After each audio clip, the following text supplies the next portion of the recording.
Saloma, le atua lo filemu. Jehovah Nisi, le atua lo mano mano. Jehovah Rapha, wafetai lo malolo. Wafa afetai, Jehovah Irai na e au mai. La mama nui ai, ile tele olo alofa. Jehovah Sikenu, Yesu olo amitonu. Olo maniu, ole usa olo to ai mato. Wafa afetai, Jehovah Irai na e au mai. La mama nui ai, ile tele olo alofa. Jehovah Sikenu, Yesu olo amitonu. Olo maniu, ole usa olo to ai mato. Olo maniu, ole usa olo to ai mato. Olo maniu, ole usa olo to ai mato.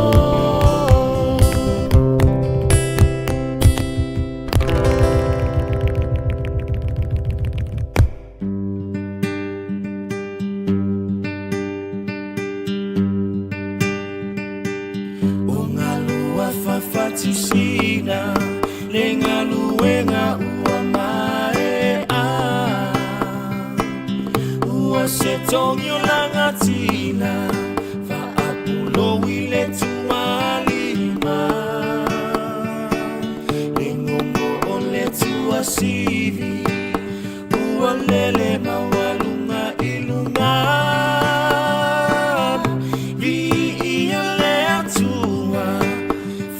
Sa olo tota ua lo utofi o eskaui ala upele si va fa ata upatile o tele so ia o sevi ingale aoma ia le atua fai va venga lo utautinga lo ola ilenga lo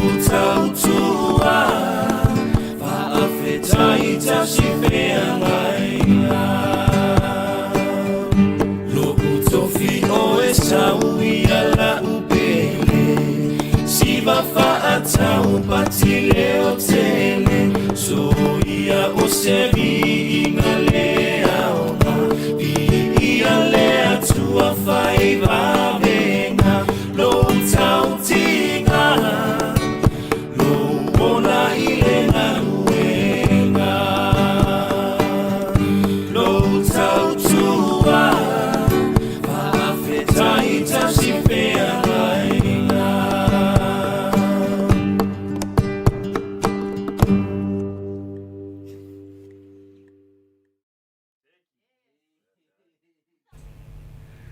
O si ufonga marienga ale kako o fai pese le Blue TV nge kako ofisa sunga ya Oscar.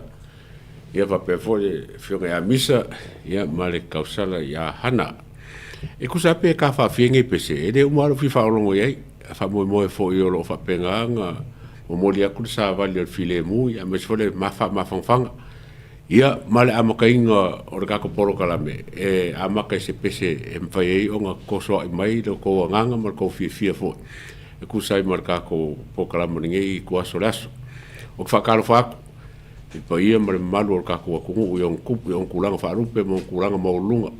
Ia ingo kupu aingo papa aingo ngofu. Ia ale nga kailea aingo malako kamba akamfo mo lako ainga. Alu e lava ia Amerika Samoa o polo o savai o mangongo ma polima po fea lava e fio ai ngai kua lalangi.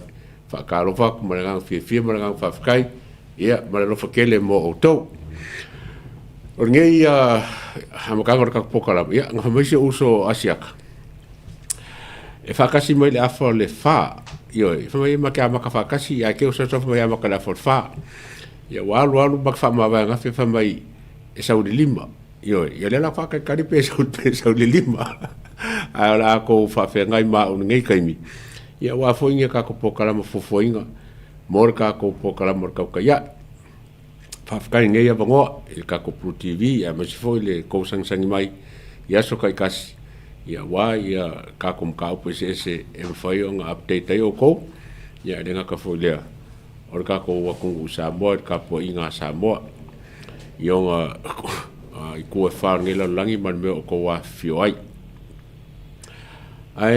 o se kaimi o fa kasi mai la ia le o so ya lio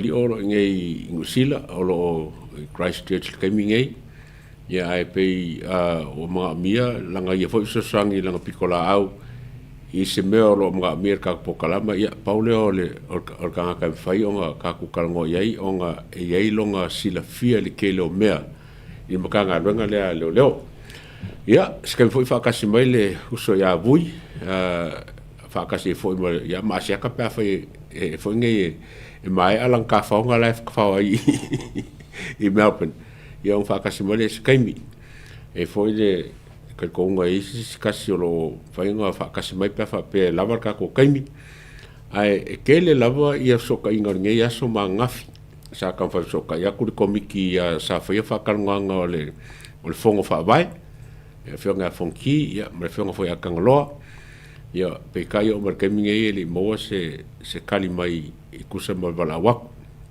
ia fa pena foi nga fa so ka yaku ia a ultima ia fa pe foi ia vai lo sa mau ia maskasi ole ko luo le o fonga le o observer mo mai se i ka ko kalngo im ka pu ia race mai inga ia fa mama makili le ko e le fa msingonga le fa ka ko pokalama ole pokalama e fa mala mala mai ia maka pues ese o lo kupu mai se ka ko usa mo ai ora maka ka pokalama ise mka upule ngo kaungi iai e ka kala ka ko pokalama ia onga ka ko fa sololola ia le kelo ka ko mka pues ese mo fai onga saungia mole ngei afiafi sila mai ile kako video lea o le video lea o se kalia kuile epa ku sai malvala au a leo ionga mori anga fa sanga i mori anga sa faia Dr. Ayongo Dr. Alec e ke Roma fa sanga ya kuile epa i kua inga na la update ngai ma le vaenga ngai o kako pokalama se kako kilo por ai melo o ia mar kai mingai o le tai au nei na whaatunu nei i le matanga ruenga o leo le teitai o le tuangai. Tui le palu pesoli ai Dr. Sailele Mali le ngoi. E na ia o ane le ofisa o leo. O lea ua mōli ai mōli anga o le whaia leo whaamtalanga e taulanga i na i se tangata. Leo tō vai uto atu lea leo. O leo mai lao leo. E whapea o toa i atu se tangia ai ono lea sa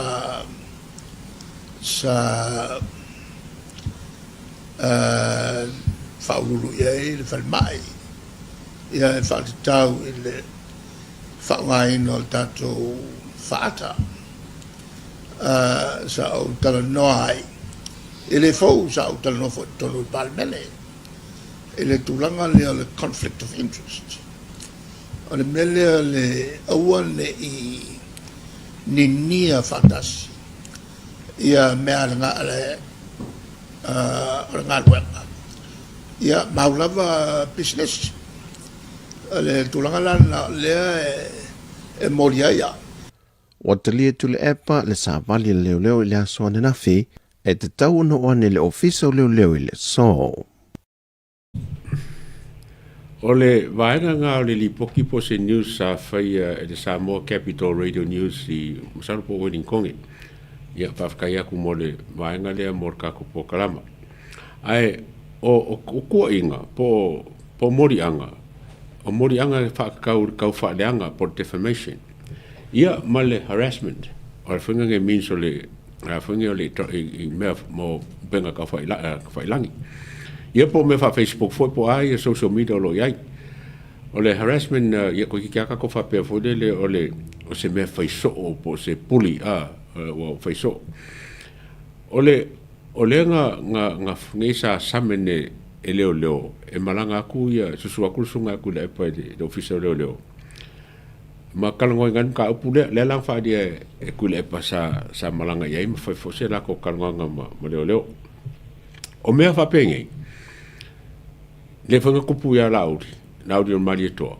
e kai minga mo re ngai sa abela nga passport ia ako mo ku nga fila nge o le sangi o ke fa mo la menga le sa fa ia kule pa langa lewa o ka ngu fa ma ia langa morianga le fo wa nga yo nga poringa mai i langa kalango mai pe foringa fo le ka fa ka wa le ka mi milo fo ile ka op ai ma ka ria o lewa mau ku ia morianga e fa sanga ya keia e kusa o longa ka fa leanga ia i meia fa pele ko ia me fo ia me shoki me fa mai ia me se fo ia equipments e ka foringa mai wanga oi e funge e ongo a ke roma ia meia a kongo menga le mafa ile e charges ia e po morianga ia ai o menga le ka wo la falongo ongo le sa malanga i le official leo e le ka wo mai la ai o kulanga masanga me fa penge o ka field passport fa sa in ko malanga a ko ma le sangi i vai aso kai kas fa mo o menga le o lo kupu ole ola wa ai le ka upunge makau ye foi o le fionga le miska le o a onga ya yongo keroma e ai ongo foi e kule o le polenga o me fa penge o so kanga le fa chaka o ba ko asia ka nga file le melen kupu ya oloma ma kule pa o ma enga wa le se mori anga faia ongo me la bangi o so kanga o le lopo ho fa nga mori anga manga foi ya ka ai o le ka kiro no ka opule o ka opule a fie so fa lua malala fanga la vai kasi fa skouka ai ongo e ongo kupulu menga i mori anga ngi I hope mo ke fa mo ele ka ngo kupu se me fa penga ele ka ngo nga mai so kanga le e fa ele ka opule ni fa foi pe ka opule ya olo mo kule pa o ba ngolo o mengi harmony agreement ia po fainga fongai kalango lava ke i lava wa o fa mo maria kwa penga mo se kupe pe a o menga e fa polinga ilanga lenga nga faile fainga malo fonga ngele fast male ma fonga nge male chapipi o longo winga o le lava e fo ile lesi fo nga mo ka opu e fainga alo fanga yai ia ko nga mori anga fa pengai so kanga harmony agreement so kanga i swafa so kanga i ngu harmony agreement o ke fa mo o le ka ke sai de ngele ami o kong ai moise le kele mo ka opu meia kupu mai ai moise la va fa sanga fo i le kai le kuanga inga ia fa ka ngu inga se me kas po ai se sa fa ka ngu se me kas si ka ko va ai po fe ma mao le anu kula fongo inga ia faia le mea kongu ma le mea sao e kusa ai ma faa vai o Samoa ma kula fongo Samoa ai ma sele vai aku o ka ko ngei ma ngisi o lafa pui ma ngisi ua ngofo sala i le whainga o whainga ko inga so te kula fongo fa pengi ia o ke wha moe o se vaenga ngai mwhainga ko kiro iai fia rawa vai ko ua ke a maile uso ia malele paulo e whakau sanga sa whaipuipui e malele a karo whakia malele pe a whaio sa kompai whai mau malele whaise kako karuanga ma sa kako soka inga whoni nge whiawhi e pe kai eri kai mai whoi leu so ia malele ai sa whaipuipui i le mele wha o ku whakasi po le whaikongu whakasi inga ia whasiokia ia kuilepa ia masunga for kumsinga leo kalwai a iken kao conspiracy to murder ole e kusa e whakau sanga le sa whaipupui ai inga ua whaile review le panel ko ongo ko ongo panel masalum pe fai ka sanga kai kasi pe kai firma fai le review le e kilo ia mio ila ko lo ngofo sala I kongo fa pui le panel nga e ele fam singo sili oi ele fam singo mai le Supreme Court po le fam singo maurunga e ele fonge CEO fam singo ia sunga ia Kamelangi papari Kamelangi ia ia fonga ia skasio o fam singo foi ngare ke olis fam singo ia makaka ko koru e fitfiti mai la ko ole fonga le reviewing ala o la ko ngofo kongor ko esi e fiku sumar kasi la ko sa avela ko kuskal sanga inga ia mafai onga ke mai ko e ku se mala ko fasalanga e sa fai mai fiku sumar kasi e lima la ko sa kalia la ko apalai ai o lesi vaenga ia ele mo le abongo fai e onga o mai ko ia o se vaenga ka wanga wa makalia foi o le ko fai la ko sa fier kulanga lenga le sa for puye malele le sunga foi a kawalai ia o le sunga le mai ia fa pe foi ia tala paunga a le la wa ke mai ko ia malele paulo ia whafkai wa uma kurilanga whasalanga. No mara wharen kuri e whakausanga. Ia whafkai o leo wa koe whamungenga a mai kua kusai fōi. Wa o mengi, e fua le amio. A whaike amio le leir kai minga e whalpupui ei ma e skai. Oi ma le whangenga ma komisinga o whalpupui. Ia le ko kori ei ia kaka kaua. Ia ma le sira ko koro ki ropo whea select maris ko koro.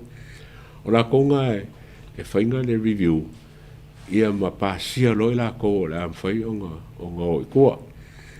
O se kaimi o ngā whakasi mai la ile wa msalo le kua kare whare whape whakasi mai ei ia lio. Mo kaimi i or kako pokaramangi. Ia aere ai ia la whakare pia a lio a whai le uma saungi ia Oscar. E mai lau sunga i lunga. Mo le kako pokarama. E kau ke kalongo ingal mka upure le Samoa Airways. Wa leo wa ngeo leo wa ko kera kakao e ko fifia ma sisidi le po afea makai ia kako sia fo ia leo fa la wele.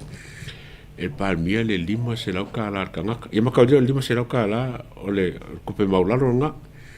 Ai ma fai lava onga e adu lunga le onga se lau fiku se lau bar se lau ia a kongo afe por fia lava afe e o e lau sia ke ma fa kau. Ia e fai nga. Ma paul mea, ele wha mo kunga mai. Wa ke rope pe fia ele sia e kasi. Wa paul mea ka umbai o le lima se lau ka la. Ai wha mo kunga mai ele utos. Ia ako fo i kako komiki o loba. Ia vaenga ia. Pe fia ele sia e kasi. E wha ka wai le, po le lima se lau le, pe lima se lau sias. Ia wa isi sias se kai lua ka la, isi sias kai koru ka la.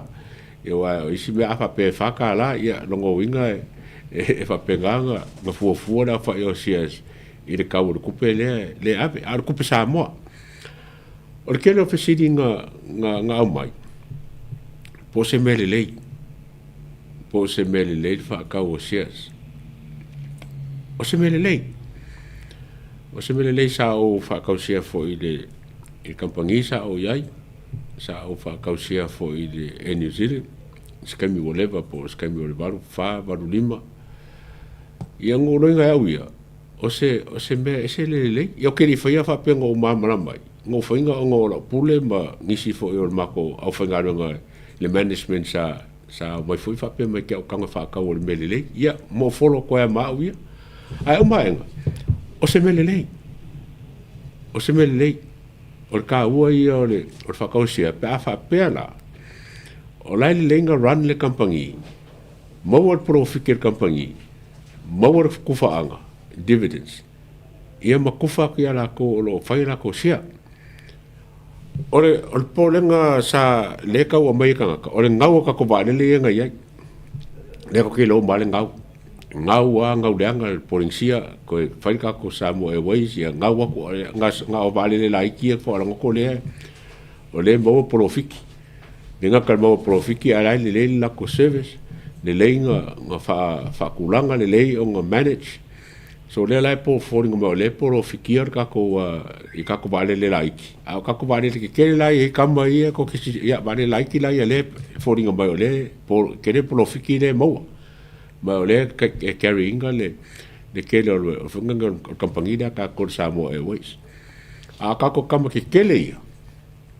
kama ke kele ia ngam ko ka ko ngau ango ia o mer kai mingi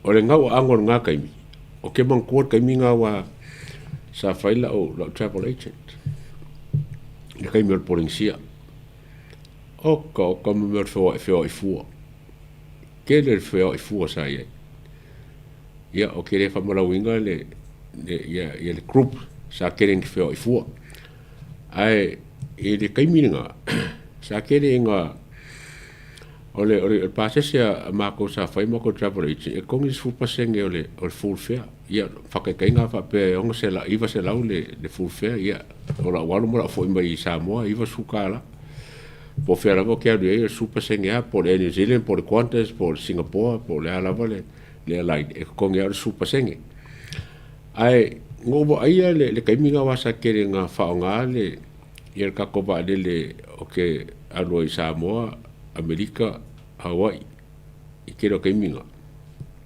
ke aloi e mo ke o marko ke lo kan kasai longa business class ia saka fa per kaiminga o lai le inga run le valele ai o ke lo lako sa me ia mo FOC ia por free on board ia por me fole le fonga le le free on board le tike fole le alufua o la ko e a fongi e fe maranga il valele ia o ke fo ngakai ele con iso pajes ole ke kalangoa il managing or valele me ngaringa ngau ka ko valele o ke le a fa me ngaringa fai ia ke o me fonga sa fai ka ko malo me nga sa fai ko kele o la ko sa fe o valele nga vai ke mi waringa ngau ka ko valele ia wa ngau ngel valele ko ma fofo ia e foi sia como contribution alanga la le se facto a walanga o lo ke taro wi la o se furu pasenga fe lo ai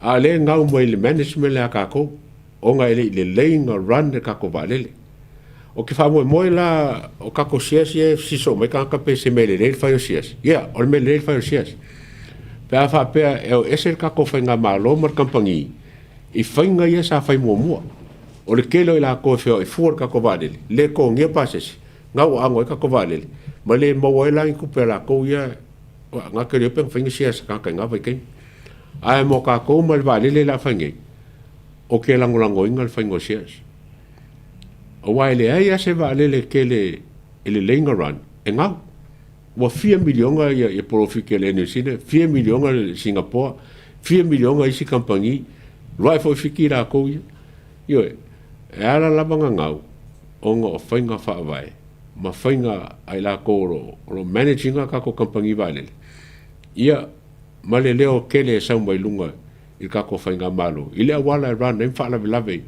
I fufuanga a ka ko valele o ka sia la mo kalo inga I le lei onga run le vaanga le ma ongi ko ngise ko feo I fua inga ia maua se kupele le ai la ko o le a whai onga shareholder I le kako valele ia o whainga ngā leo ke wako wane o kari aku kero kankai ngā mai whamai pe se mele lei o la o kari o le mele lei kako o lango valele kako whainga malo a whainga kako ngai whafo kakam whai aungi laro mai le Afrika ara kako sia ar kankai ko kas kam whai sa moara vai a rima se rau dese meo iei amo kako ngai whafo kakam whai i afe lua afe ko lua afe maa ngai kele inga ia fai ngofie onga mawar kako valele fai ngofie il malo onga sosangi il kako kamau ainga ai fa kako fai nga contribution nga e kai mi ko fa ngau mai ia onga manga ia no la ia kako fie mo kako valele mo kako sias ia ma se kupen fai foi onga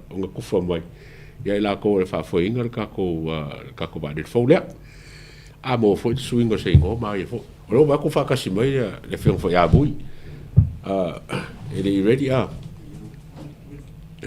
fa pe wo ready lo ia fiong a bui mai foi chon mai bui fa se ma kala ni valele le wa ke ka so ka le fu fa ngai foi sia se valele o whakasi mai vui. Ka alofa e lau fionga vui, ma roso e fua maua e lau fionga, ia po lau fionga fo ia ko le fua, i o sa mo whengama o swafa. Ka ulangi ma swafa malu e kako o kungu, ia whakarofa ko le nganga whiwhia ma le nganga whawhikai o ka whiro e ngei kai mi o le kuaso o kako po kalama. Ia, whapewhoi ona o whatalo whawhilo e tui lau sunga le a taua. Ia ua avea lava lau whonga ma whonga tau mo moli o le tau te ia e le nei fo i vai ngau le aso. Ia, a talo whatu i fo i le pulenga ma le au whainga luenga. Ia le tātu Blue TV. Ia i le nei fo i aso ma le tātu mautanga. Tai o na o le avanoa ua whaifoi o na so te mai le i pule o le tau te ia e po le o le lo whafoina. Ia, ma lua se e lua fo i tusai o le tulanga e peo na e o na tutuangia le maalofia. Ui lea, a whilo e atu le pia maulunga o le tātu tunu. I so si tafa lava o lo peo na o tui ai i le malosi o le tutua ma le unanga. Ia le tātu whale walesi. Ia e mai se fo ia le producer o lo peo fo i o na tātu mafuta le nei aso ma le pionga ia misa. Ia whatalo whatua i a te ia. E mai se fo paanga umalava le tātu unanga i lau sunga le a taua. Malo le pale, malo foi le folau. Malo le fato toa, ma le fato tai le nei aso, whalongolongo toa foi tūlanga e peo nei ai. Ia, ai mole atu e alo whaanga i le whaanga alo tātu. Tino, alo whalava. Malo so e fua, malo whawhikai mo lo, o bea lava o e fo i e whai makoa aku e po kalama ngei mar kako po kalama. E whaiwhanga e susangi mai mangako o lo whairo, ia me so mkau pese lo karangoa, e ke fio mai e mui o lesa karangoa o ngaro ko kelo i la ko nge fesiringia pe kakau nga whakaungi la ko sea. O la so finga ngaro ngo whaalongo nuka upure. Malo whaftai a taua i whafonga mai fo o le tātu tunu. Mao le upumonia, a tatu whaleoina le Polynesia po o le valele le Samoa Airways le o suia iai. Ia e tau lava o le valele o le tunu. Ae o ia taini. Ia pe fo na sau no le sa te tai lu tatu tunu pe afisiringia tala o tupe o le company valele. Ta se ala na sau noanga. Ia e le se me o la au ko whalongolongo i fo i kala o kupe o le valele. Kala o kupe ave nga o e la ko ka o shareholders. O i nai ave nga iai le tulanga pe o la tau ia. A tau la shareholders o la tau ia pulea le valele. Ai a tau lava ia le a tau ma le whafonga mai o le tatu tunu. Ia o le o tu ina tu le malo si anga i lo tatu tunu. Ina ia whai share ai tonu o le tatu company valele. O lau ai a te tau ma lau whaitalia e te whai ai neu shares.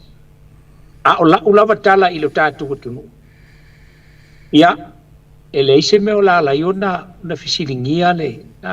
E lua vaenga tele a o te tilo i whaamanuianga o le shareholders. Le a tau a po i ai sau no. Vaenga mua. Ia, o le teimi lea e whai ai dividends fo i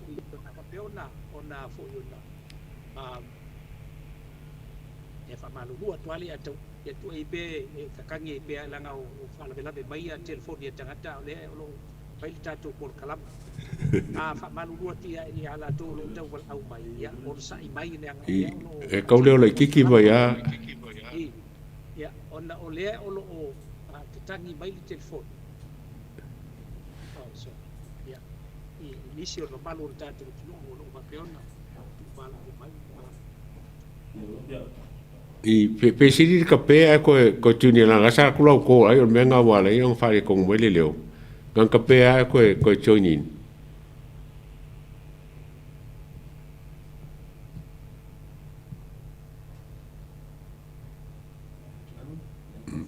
ya si ka ko o sa le kiki am saro le langa lenga la kule kola bui o la sa ngo i o ngisio kai mie e la kulur ko nga ia besero male leo ia ai mo la ko fo lo fo ia ka ko ia wea e fa la blavi me pe papenge e vesele le audio sound le o ka ko kivi mo le ka ko por kala me o kan fo ia ku ia ai skemi no ba ko fa kasimai ia bui le ai ia ka ko time out pa mo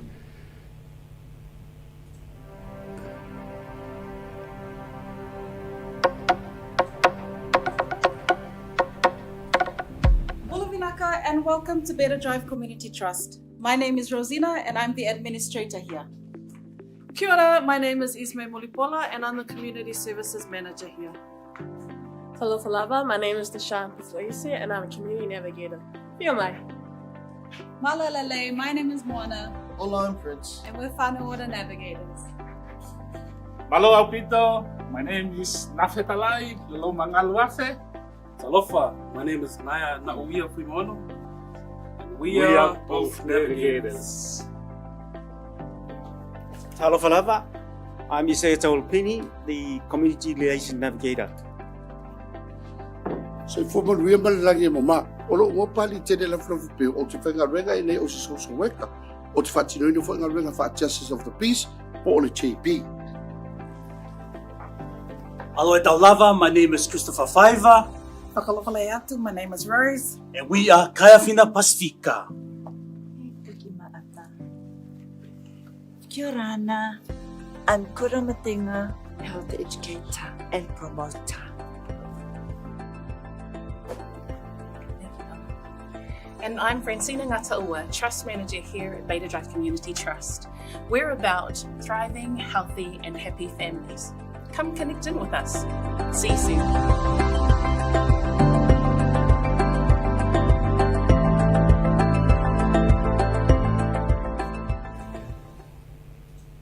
ia o le ufo koe whakasmai le whionga a vui ia malo vui o mo le mai Wa le whaafonga mai ro tātou tunu ai mai se fo i o lau sunga le a taua.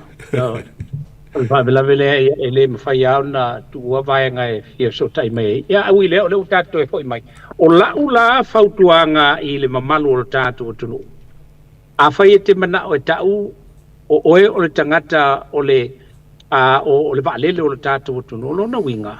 Se teimi mo mole nei o te tala mai e le a wanoa lea. Pea nau whai atu. A whai dividends o lona winga i ni polo hiki ke kele al kako kampangi vaalele. Pea lona winga e maua lau ia lau siau vaenga i le i meole o tuftufanga. Vaenga lona lua. Ia o beange fo i o shareholders. E avea i ele priority me inge o feo inga i lunga o le vaalele.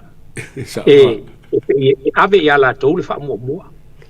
E ava pela ke malanga. Ia lona winga kule merka ko valele longa winga e business class mai ile seat mua. E kahua ile seat goals full markas. Longa winga serve umatanga pe afai o tatu utunu antoa. O la ave ma shareholders o tatu valele. Ai pe no vai atu o lau no vai Italia. Io te afai e lo ia te o le tulanga masalo aua.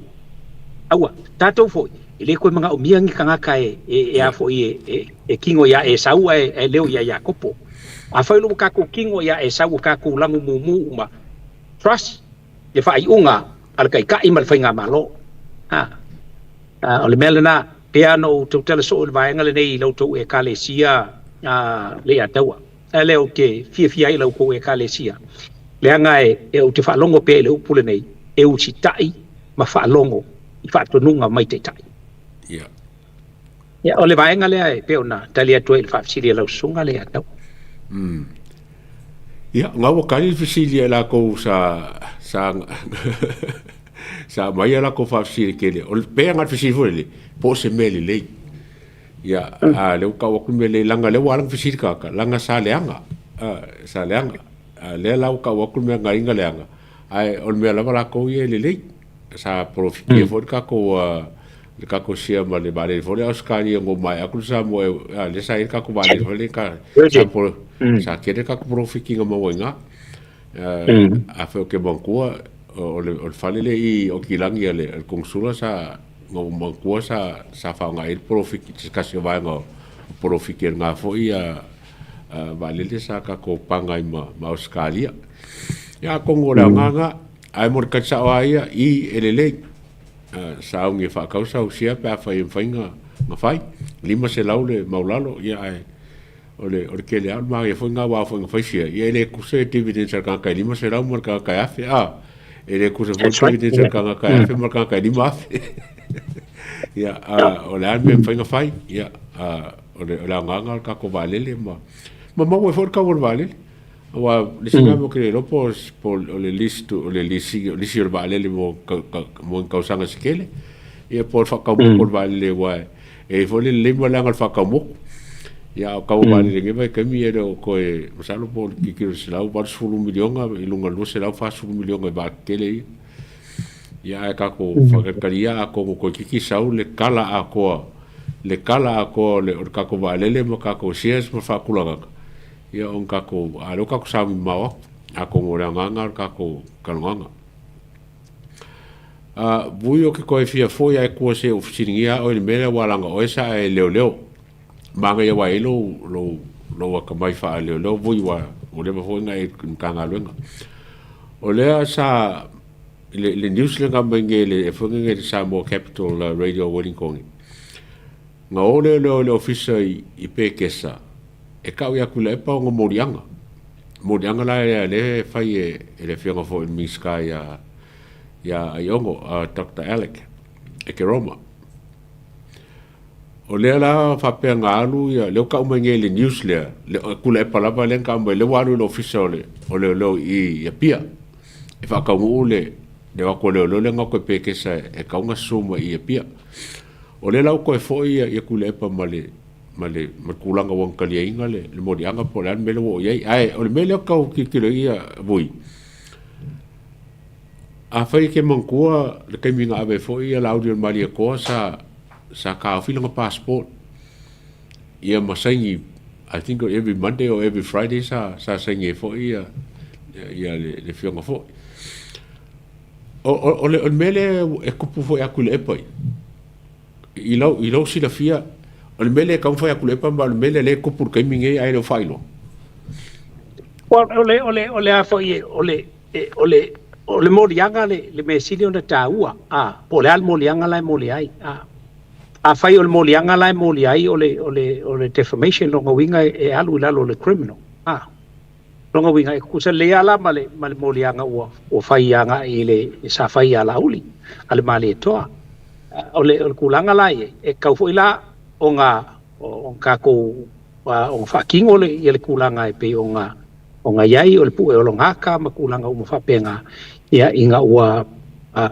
mai a walonga winga o le kalanga le fa kalanga ai ia failanga langa fa makalanga o malanga failanga fa makalanga ia onga pero la ia le faila le ia le lako kirkilo ia po se vaenga ua kalfe ngai po ua maku ia ke le kulanga pe onga ia onga fa kingo la ia le vaenga ka onga fa king e pela onga ia ila longa le ka fia o langa fianwa o le kulanga po ia pe onga ia a o mea umalanga ia a failoa o le a mga ko e kaofia o le a faia ia le o le a press charge lo ia le vai wa mangua o le ua o le kangi o le nga fai e ai fo ia le fionga le minska le la ua la ku le kanga ka mo e la ko failanga am kalanga ma kilolo leo anga ia ile maka ile kulanga o le maku ya o ku inga ma kau fa leanga nga fai o ilo la fa ko amu vai lo leo inga u fa maungia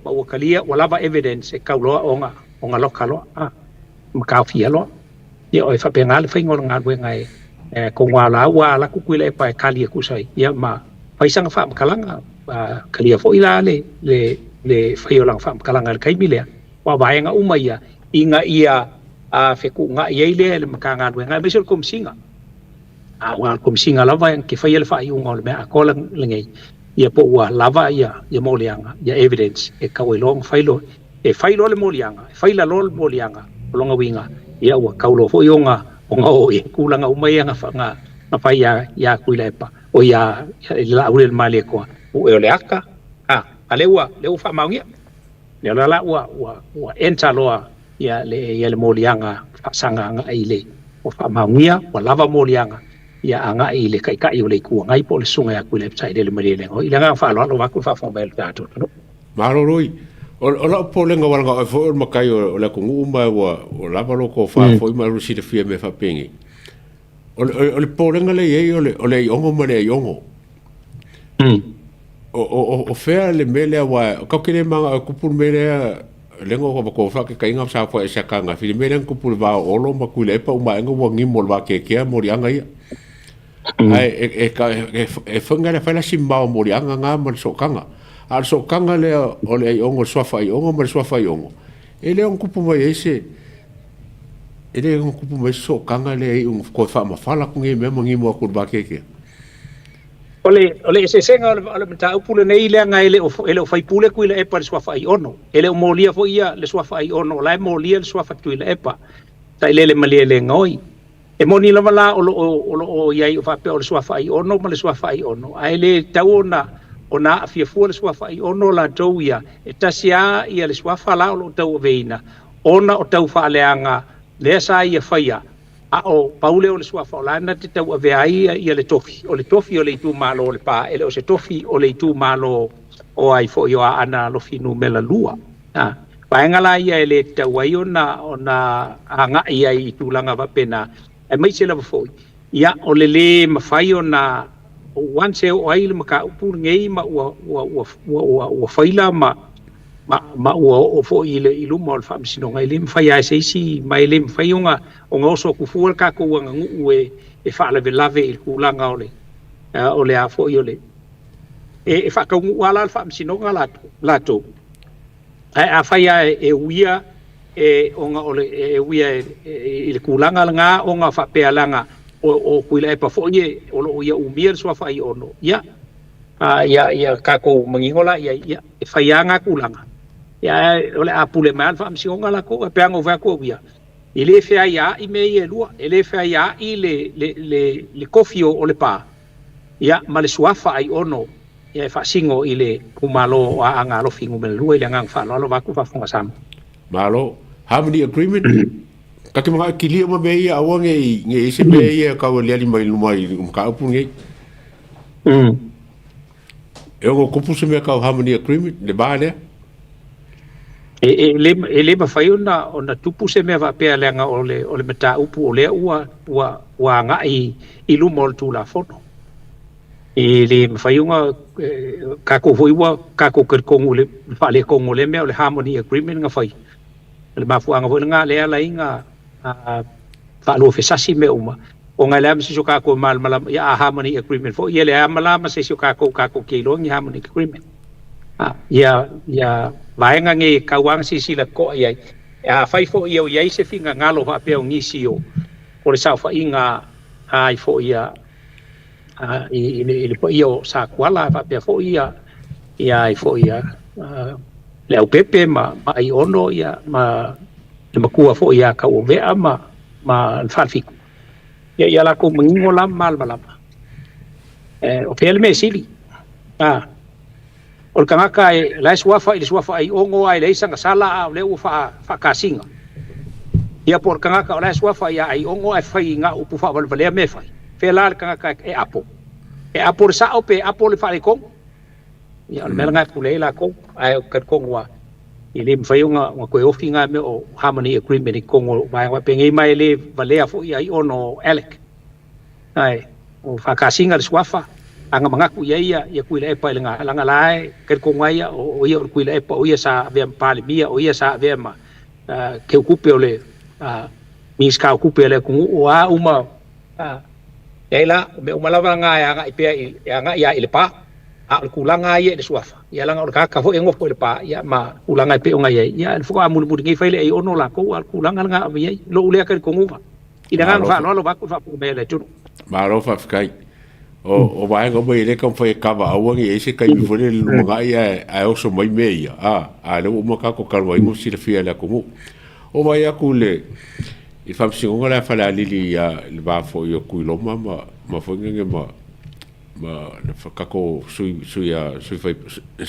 pa le mia ko lupe o le mo ia mo ba fo nge ko lua a pe fo ringa mo mo ko lua e ngo foi fafo e ngo foi fafo le fa pe o fiu sue o le po fe wo ye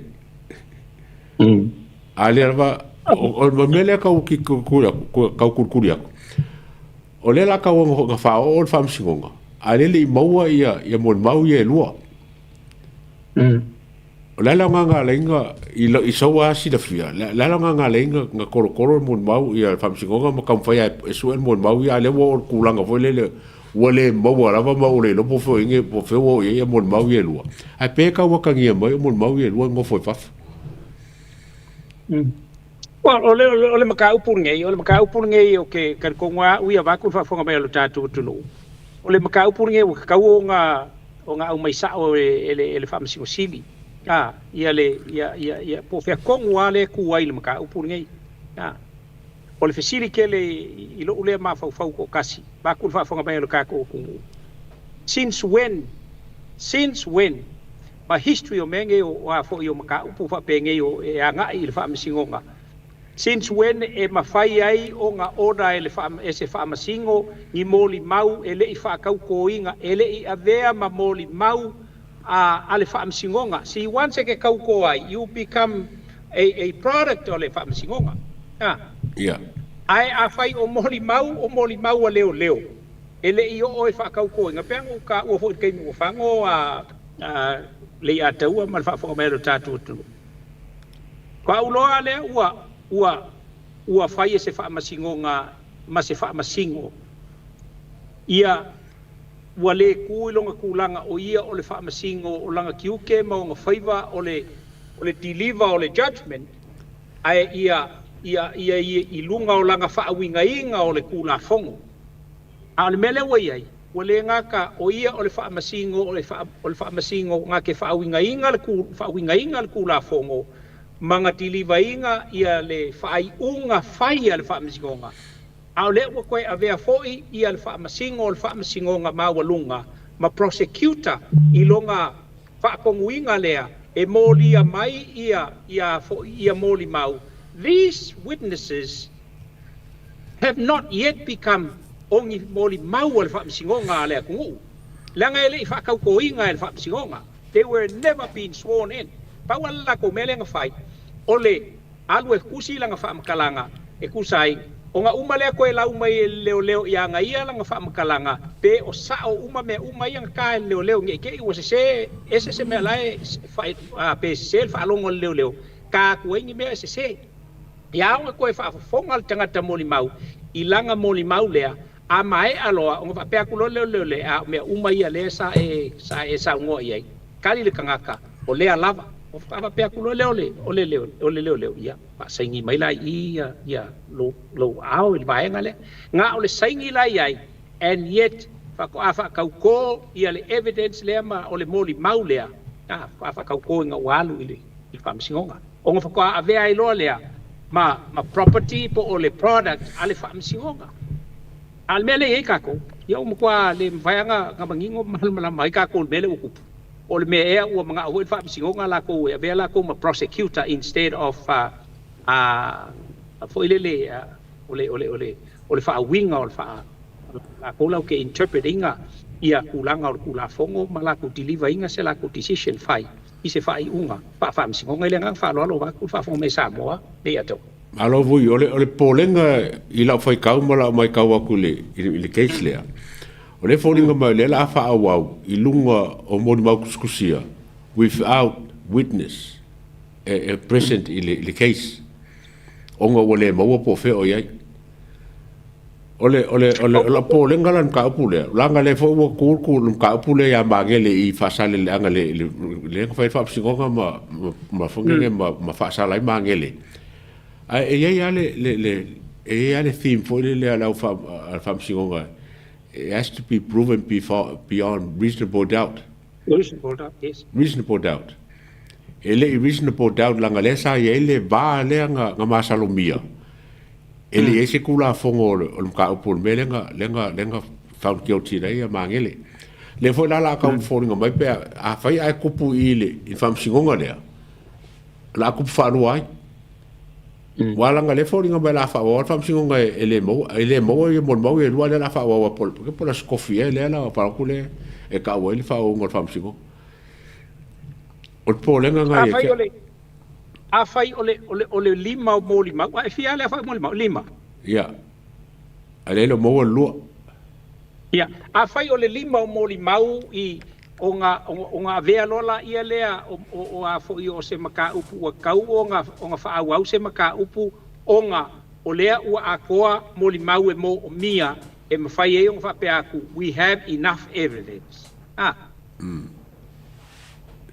Ngā lai ngei o ngā kalia le ia le wha moe ngā ua masalo ngisi moli mau kakia uma esea a ua lava moli mau ia lima because ua a koa i ngi moli mau ila ulea fika ku iai ua a koa i ngi moli mau e ka ua lava ai ma ngā whakia evidence e mawhai o ngā whaila se case ai a whaila o le lima lea la ua le mawhai o ngā mau o le lua o le fesili la.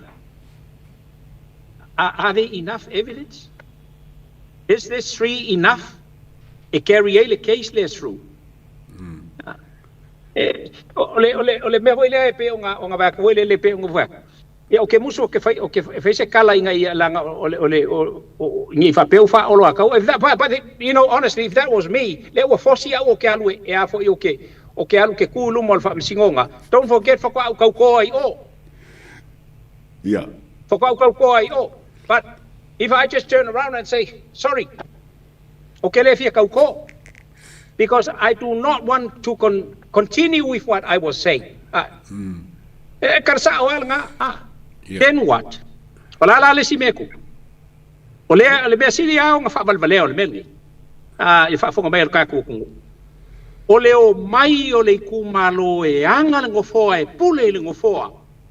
E manga nga o e whaile la ko i ku e moli mau e whao popo i ku moli mau o wha msingonga ngei.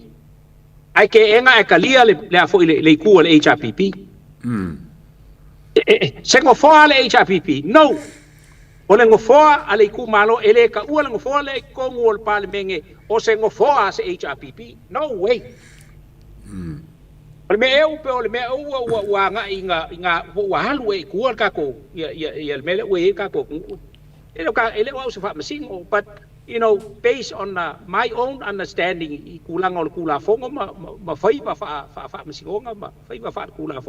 man, I'm not afraid to speak out on these issues.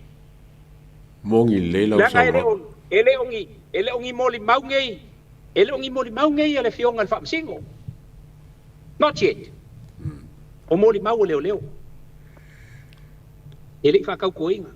Ava ngal moli mau uma fa kau ko ia o ngai lolo la le ele mfai ngai ko sola ese ai langa o uma ngai kau ko e le ngang fa lo va ku fa fo mai sa mo ke le fefe fa kala le o fo ia le ngang fa lo mo ile le lo sa nga vu mai pa fo le se fam si o ma sem ka o pule o le ke le ku malo ia afia ele nga kal pa ki afia mai o mele ia ngamula u leoka afia mai ia ngo ama ia afia foi le si kule e o ko o le kele o me fai a kasi le ku malo ia ke un kwa fer kele a ele o kele lo le fam ko be fa fer carry on ko ia e ele kula fongo le kula fongo le malo me ka trespassing ia o trespass mo ma fuala ia o trespass le sui fai pule o savai anga i le ku malo fa le alil o le kala fo ia le kungu se o le kai faua e a fo ie e oso le passe o le kai fo ngai kongia ele winga le fam kalanga o le fo la trespass le oso aku ale a fo ia ale moli maule ia anga e a fo ie e foi la fu le ai u kusa le me kongu ale ka u o ke ofo ngai fa masingo pe a fai lau ke le lo fa winga ia ngai me it's even any small a young kid la onga e kau e mala malama le mele ole le ya awe ke sopo fu el kwa oi awa sopo el kwa oi lua me ke a fai ngai ale ole ala por fanga you know ole ola ka ese bai vui i ke was stress se si kule ai okay ola ka ole me siri onga mga mi oi o leo wa mangwa i lunga ia leo ia sa mo ele le pare mia ba so ke ngai ngau si le fia ma o si le fia umala ba sa mo nga le al pare mia fai e lua leo si ngia wa leva ngai ko ngol makanga lunga nga ke whaeloinga se kaimi o nge vai aso. O nga whilenga mapunga i whai. Ai mapunga i whai i wharkua o resi leo lea ia nai. O lea sau sila ni ka pua ko avui. I lau sila malau mai kau wha leo o leo. O lea sau sila ni melo kupu mai. I kongo mga ngā leo. This is corruption over corruption. Se mele e ka umai ai a kia ulawa ia ua wale o koe popole fo i kangaka ia lako kaukonga o whai. Ai ua sili aku ia lako ia meo o so kanga ma ulanga umai pe o ngai ai. Ai mafua mai. Silvia fo i a le ataua o le upua le tunu a fa sa e ale vai o le pa makua e fa penga fo ngo fa sa e vai o kamai pa. This whole thing was a lesson taught by the previous governments. O le fa kai inga le anga fai ngisi sa o kai o le kungu. Le ua soifua nge ai ma afia ai lo lako ka ulelea i vaenga fa pengei. Mai o vea fo il kapor kalama ngei le so au ko ese ai asiaka. E avaku ai alo ulangonga ngei fa mawinga e ilangonga o le tunu. Sisila fo. Ole fa alawi lo inga e se kangaka o se maka upu e fiko i kongu i le malo. E au ngoa male a fo i male fa mua o nga sau ngoa i ai kai o se whainga malo. O kalkongu wa kaunga silsila i ai le whainga malo le whiunga le i palimia ma le whainga malo. Maise o le palimenge o Samoa. Le anga ua le kasi a ua kulasi ua whaiso. I al melngei pei fo le e hope o ia e mua anga breaking le news. For what? For what? Inga ia iro ka uleleia papea oe like makala. Ia makala like ngaoi inga information. That's theft. Okay, nga wala I kulanga o mela bange le pe okay langonga o pe fo nga la fo isil fiele ele fainga malo le avaku pe o se ngai langonga mavai vainga. It's time e kakauinga nga fa kula fo ngoinga le mele o le liki o information. O ai fo nga ke fia anga I ko nga menge mal ka umfai inga ia fai se kauvanga fo ile pi kauva ile au kuskala King News. Ia okay o la wale fa kuanga le la va sa o ai lungo le tau te ia. Na o fionga le pale mia mar ka pengeka. Sila I se kula fo ngoi makua I pa yese pa ma fai se fa salanga. O so skangaka nga ke ko release inga se information before the government releases that information coming from the Honorable Prime Minister himself. Angal mele wa kupu mai ai mai sei fo ila inga ia ele ngaka ele nga ia makua I pa mamafa le fa salanga ele informa kanga kalenga maua mai ele information kongo so se makanga luenga po kongo o felava sa wile information ave ifafo and yet o information al malo le lava ye kai mi release aia press release maka upu e fa la wiloa ya le wo e fo ya isi au kuskala fo ya le au ilunga o social media pe ye fia le menga ole la ko release mai nga o ka ko kanga kalangolango lau ke fia la ko ke vave release mai nga ai le isa ngoa mai le kai o le kungu o ia o le pale mia o ia o le mouthpiece o langa whainga malo e au mai ia Samoa se ko fa I le pale mia marang ka pengeka. O whakuinga la whau se kula fongo e makua pui e ia vaenga ngei ia male anga so o iai. Le ngang whalolo ale ia tau mal whafongo me Samoa. Voi e se maria le wa ele maria ai makanga. Wa lenga aka ko kirkiro nge melo kupu. O funga nge o ia la mai lo la ia na nai langa lo le skasho na nai. Ko sulo ka usanga o se kongo o kanga ruenga leo. What a waste. Io ai o le mori anga leo whae loa nge keiminge I whaasanga ianga ngai. E leo se mori anga whai ngofi o lewa whai ngali ulu i ko wha mal wha o kanga mal wa ai le mkanga o ngā leo. Ai maise o le whai ngā malo. O ngā elela I kiki le kaukua anga ngai sa whai. O lea la wa we suspend. Lo suspend, lo ave suspension ba wa wha malo lo le kumau ia nanai. E leo se mea wha paalo le mea lea. O le mea ua mau ki ngoa. A wai le mwhai o ngā whai e mkangaro leo se mea, I se kangaka, e kau maa salomia. Ai meise o se kangaka ua lewalang kau kua. E whai keke le me whapenge. A whapela leo ua kupu le mka upu lea, I ane nai. Ua mau ki ngoa lava o na nai. O le mea whale le maari ele, ila whai kau waku le mea ngā kupu. O leo o ngē leo se whai ngā leo. Ile melanga o ye su e kakare masalo bia mai falling over kakare nga lo sfai nga leo. It's one of the main supplier por skanga kai distributing le isa. One of the main ones. O akuloa maua. Ave ro ke fongi me umanga maua. Me nga maua ave. Ai mai su akur ke fongi kanga kale. Olai ko ya message. Ia whango whako le message anga ngai. Fuar suspend anga ngai. Kusa lawa text anga ngai ka ngaka lea. Ele maua la se mea. Lawa maua or ke fongi. Kusa oe vui leke men supply awa unga ngai. Yo wha vui. Mai lea waku le mele I malea. Waku loa ia ele leo maua oe. Maua malau ke fongi. Ave anga lau ke fongi. Lai lau message. O le menga len kupu. O le kua whane ko hunga. Ma e kupu fo kangaka e le I se maso sa longa ngo kupu ai. Yes.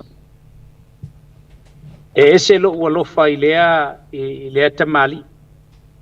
You know, and he knows that.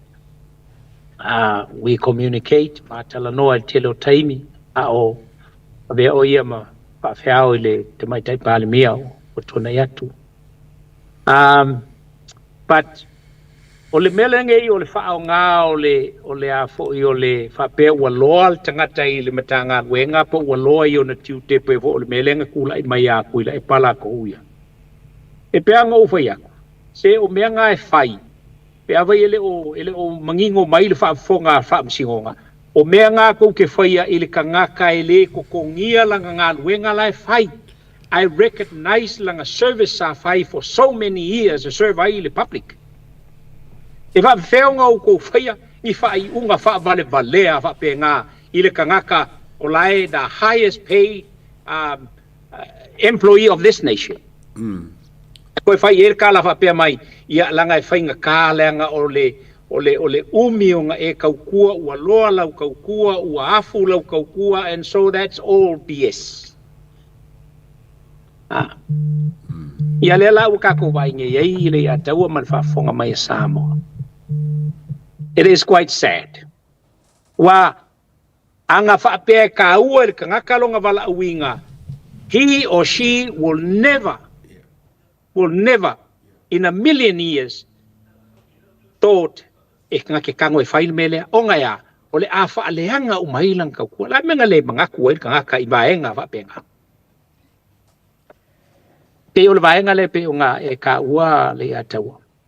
Yeah. Face the music. Face the music. Ia le ngang whalot. Ia. O se mka upa whainga kele. Wale whaile kau kikilo. O le mea maari ei. O so whainga ngei. Ele ko kere se loa. Ele ko kere se loa le so whainga ngei. Masalo o sui komisinga e kaunga la ko loa. A me se afo I sui komisinga la e lalo le area le o le investigation. O ngangaka mo o ele le puipuingo o leo. Pa fa se os whainga. O ke longa ele kaunga o ke le kaunga o se fulu. Ada mai ese mai leo ia ngau. I ko kongo ana ofisa ke longa ele o se limang kaka lau ke loa. O kanga pakingo lava I lako ngā ruenga e kaunga pack up ai le lo se whainga lea. La kaunga I loa. ia makau fo ke po le te ko a le kule ia na nai ia o le kule ka ngala ko lo okay ma fola po ila le si le ko kasi le saungi wala ngo le ia le lunga top le lo so fa inga ngi asi ka ko ka ia ai o se fa ngo wanga fo le e sa o le kala le pare mia wa ba ko fa ko kwanga le nga ka fa ko kwanga ale malo a fa ko kwanga ka kongi mai lo kero o Samoa ile la ko pui ngo me ai me se le ka ko o ngi kai mu ka ko fe woi ile su enga o le funga le a ka upungi le la mali mo wa ia se ka ke le a le makango so o le level 1 ele mo wa se ka nga a ko ngolo mo level 1 ile o ia ai le mo se level 1 fo ka ia e fa ka o me ko kuila fa ka o me America ma ku la u le fa ki liva ia wa ele ma fa se ka nga ele fa se ka nga o la u ia ba wa ngai male including fo ile ele ngi la ko pe fa ka o me ia ele ngi ko pe le ngi ko pe ka yo mo fa ka o me ia nga ka kere ko pe fa ka o me ko kuila fa ka o me o wa e fa ka ko ki o 4 million e fa ka o me e me fa pengi o ka la nga le mo o ka fa le mo nga mia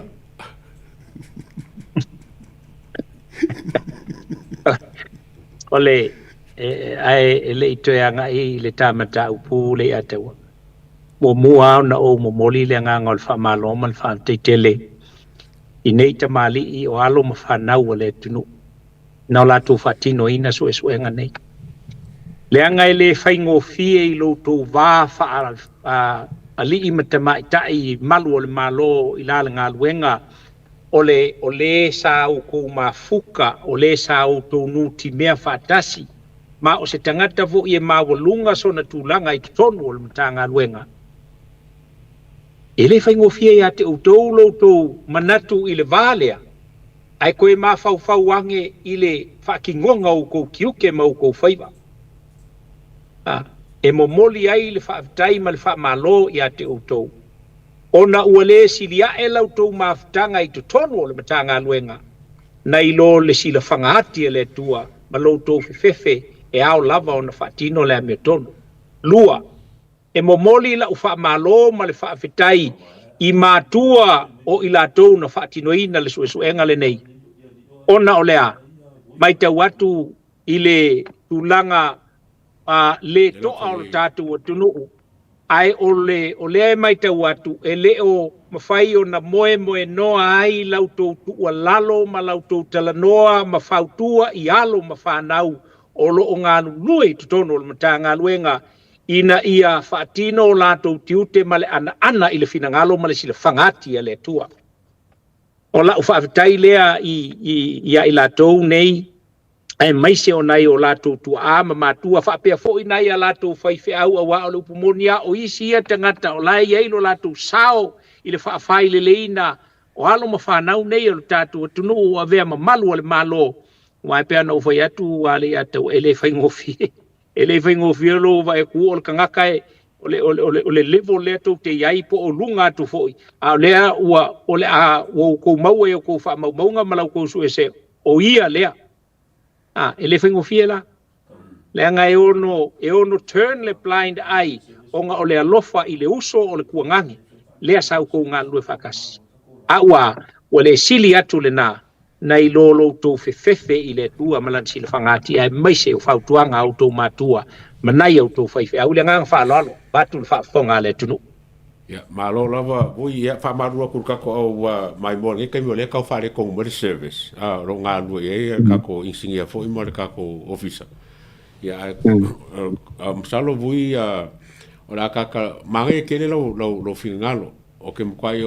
yo e wa me fo le ke mga e sa ngo mai wa ele lea sa ngo mo ka sa leo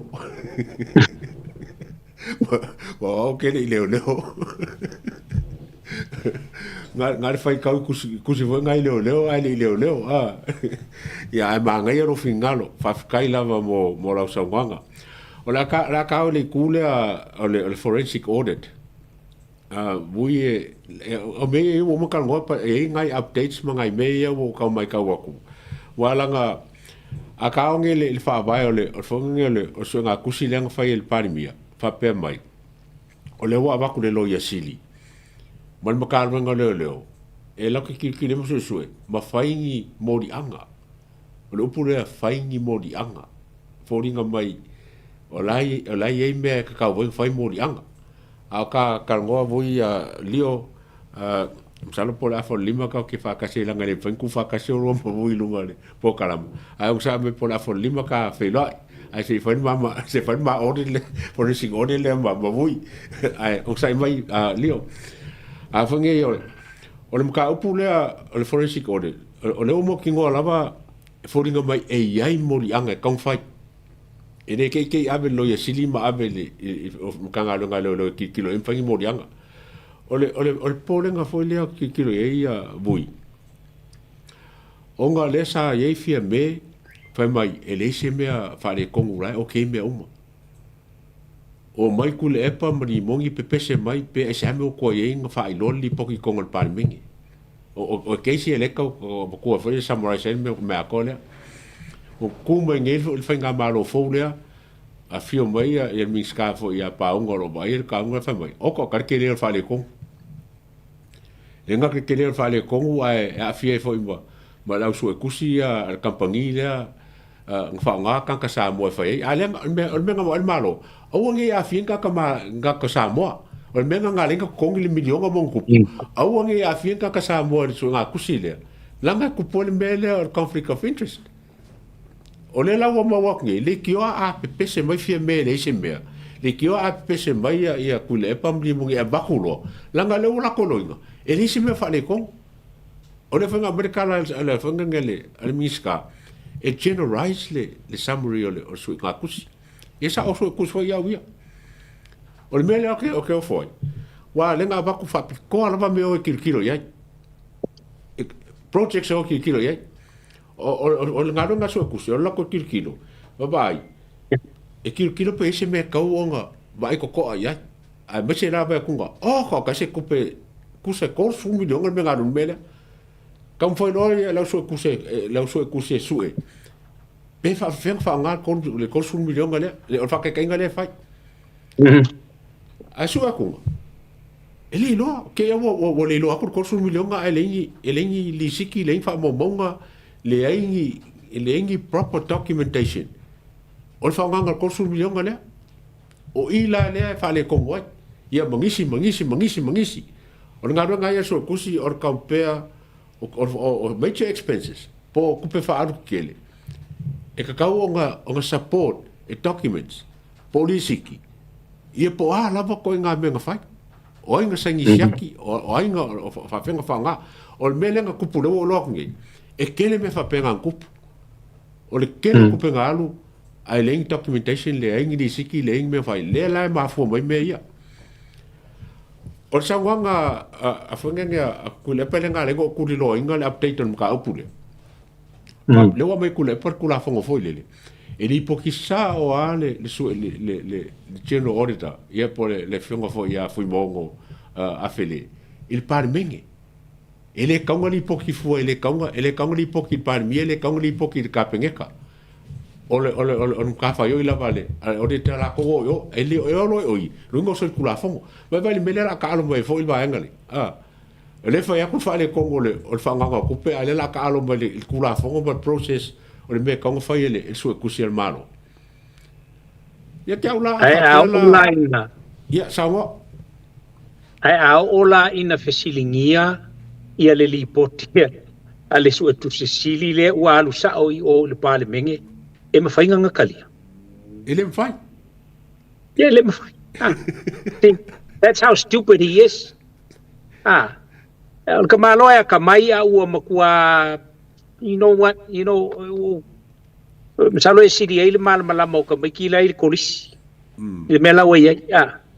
His time is up. If I kua la lava if I maya kami solo anga fa makalanga anga fa pea fo o le kula i mai o lai pal e kasi alang kala le mafai nga o se mei o pe a ule kilo mo ai mala ka pengeka ai sol ya Ya sa wor kalas ko inga wor ka kung usa longali ya kau.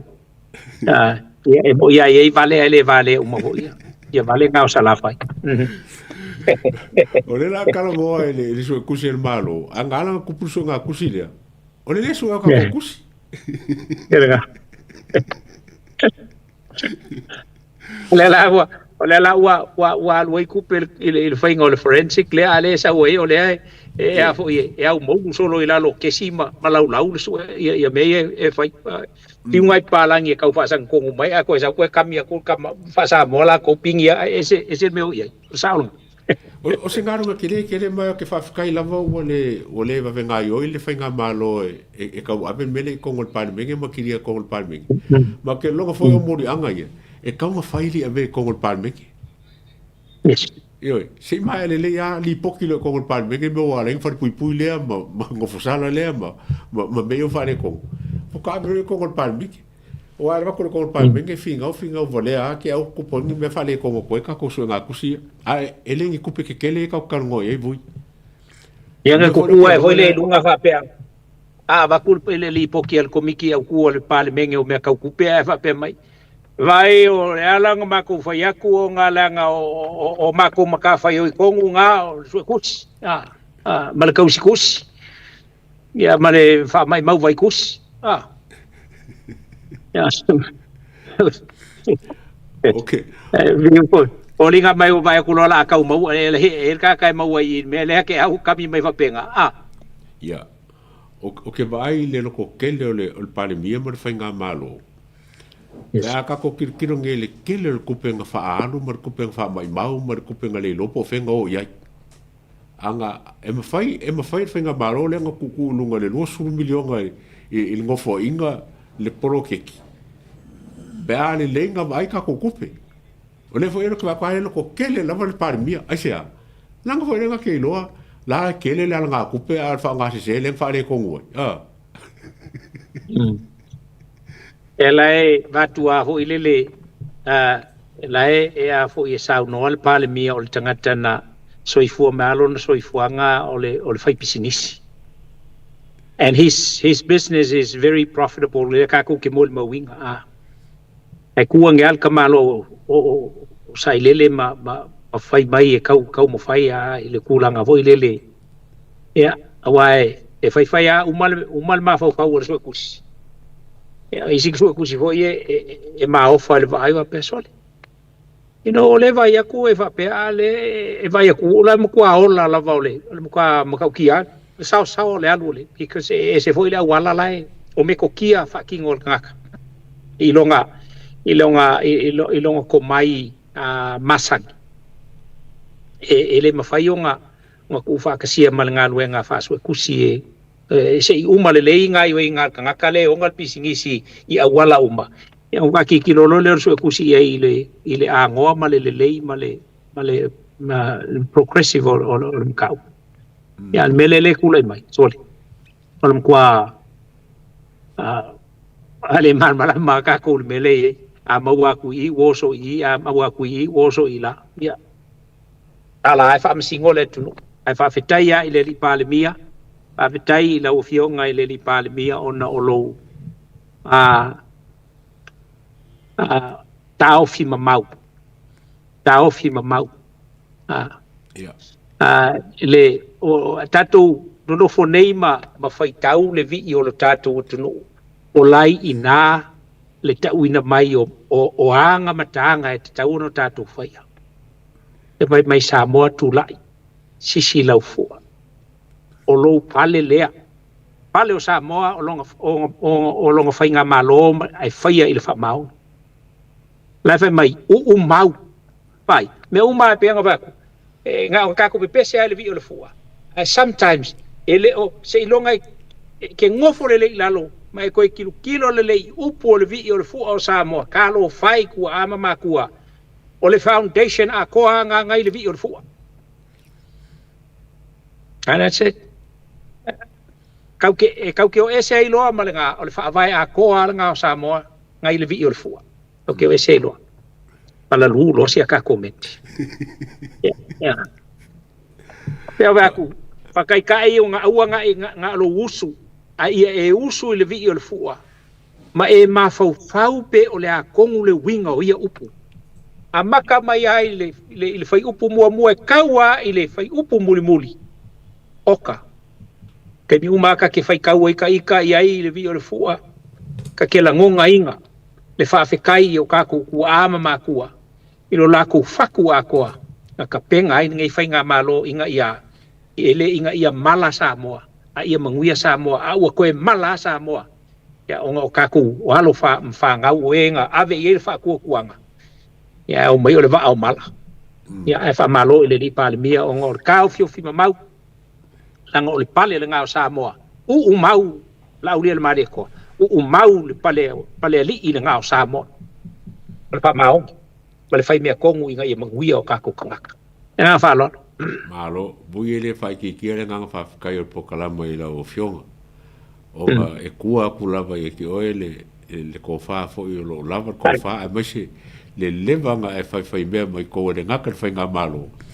A lau service i le community, ia le fo iwa e lau service fo i lo whalimaliu, ia karsia ia manguia ngā fo i fofuanga ai o le nganga whawhikai, wa ke lea kanga fo i ka ke mawhawhau e mai. Ai e sili ke au lo fio mai ke lo kaimi. O nga lai a ole history ole ka upunge ka ke le ka ke folo uma ya.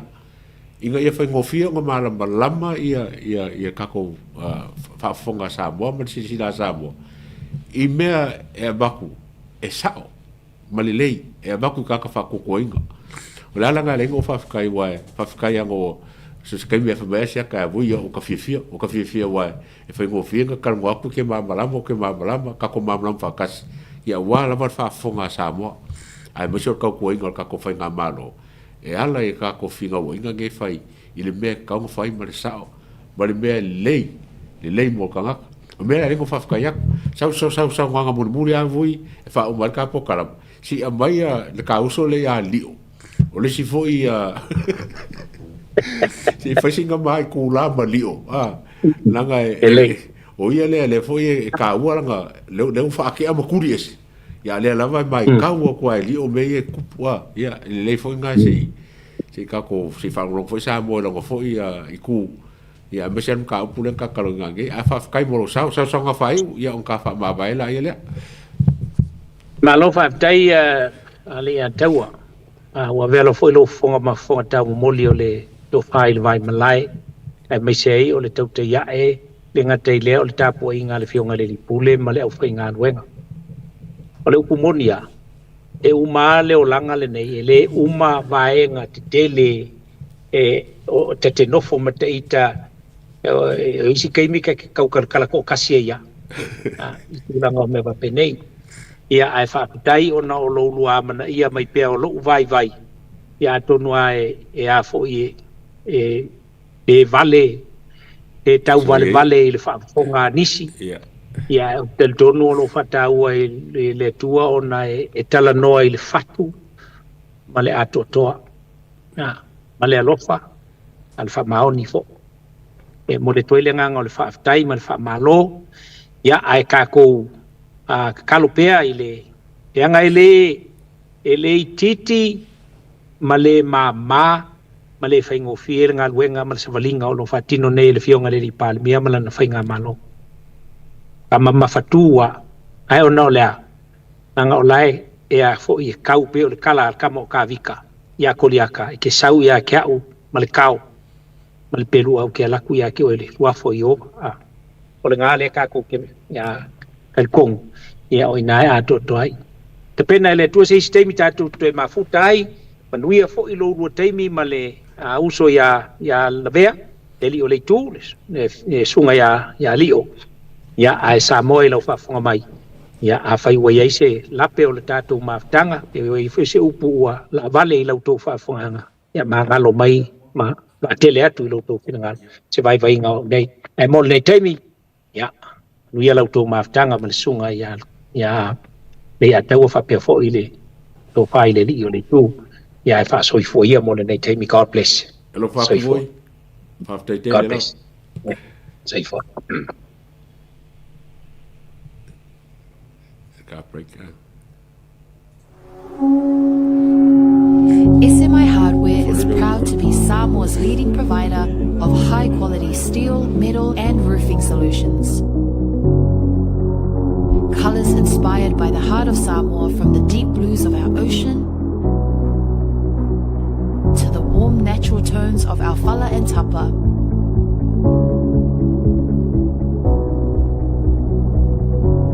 To the vibrant greens of our island plants. With over 12 colours to choose from, you can find the perfect look to complement your home, business or community project. Built to handle the sun, salt and storms with strength you can rely on for years. For durability and for style, SMI Hardware is your number one choice. Affordable Funeral Services. Le whalimali wa tama whanau sa moa I tutono au kilani ni usila nei mo oe malau ainga. Ioe, Affordable Funeral Services, le tali mo taimi o ti ngā o le maliu ma le oti. A whai e whaafso o tai mai le numera o lua tasi, valu o noiva, valu tasi o. O na mātou o atu le ilo tau mauta, tātou te tala noa mo se tau wha maa venga, mo o toe sauninga o le pele ia te oe.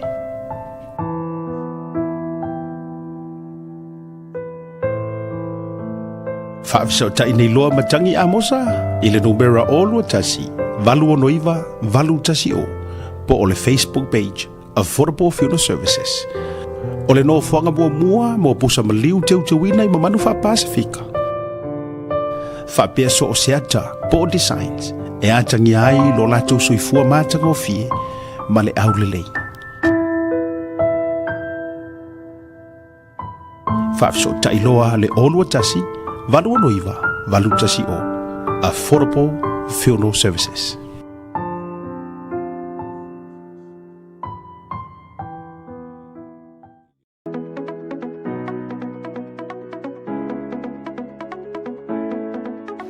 Hey, have you signed up with BlueNet yet? No? Well, let's fix that. Head over to www.bluenet.co.nz and hit Join Us today. All you need to do is fill in your name, date of birth, phone number, and a few other details. This helps us get you set up faster. We'll also need a photo of your ONT serial number and your modem. Not sure what an ONT is? Don't worry, this is what it looks like, and every house with internet has one. And make sure you have a valid ID and a utility bill or government letter to confirm your address. When you join BlueNet, you're not just getting fast, stable internet. You're also supporting shows like Tautaiae, Breaking Waves, and Sports Salanoa. Your BlueNet subscription helps us bring you more content. If you sign up this month, you get $10 off your first 3 months. If you have any questions, call 0800 258 638. Join BlueNet today.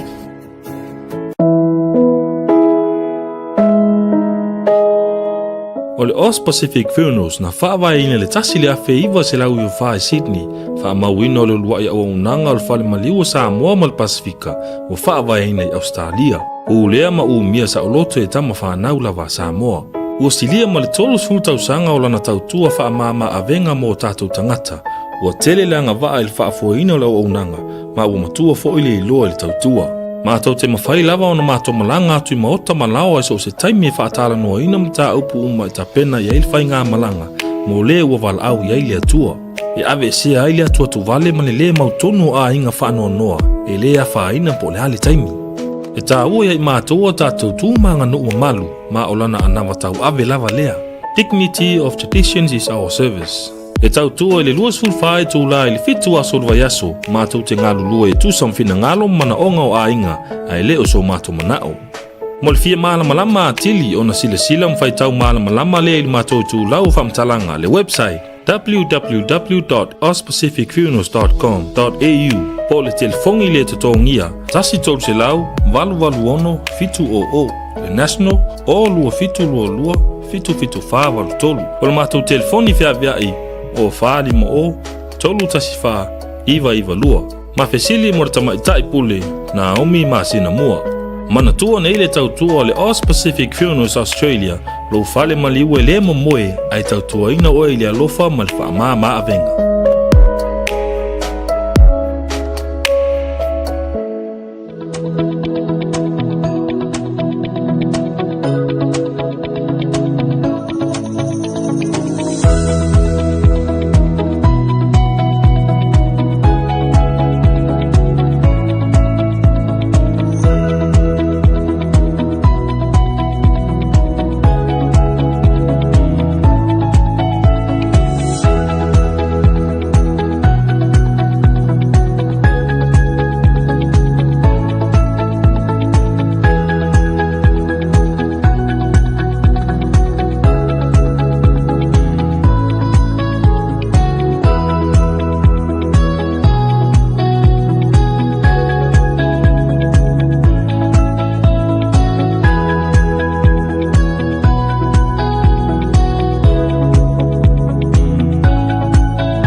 Ia, koe whakaro whakungi vai ngar kako por kalame. Wa whafkai fo ia vui. Whionga ia vui mare angkau kua mai le kako tautai ai.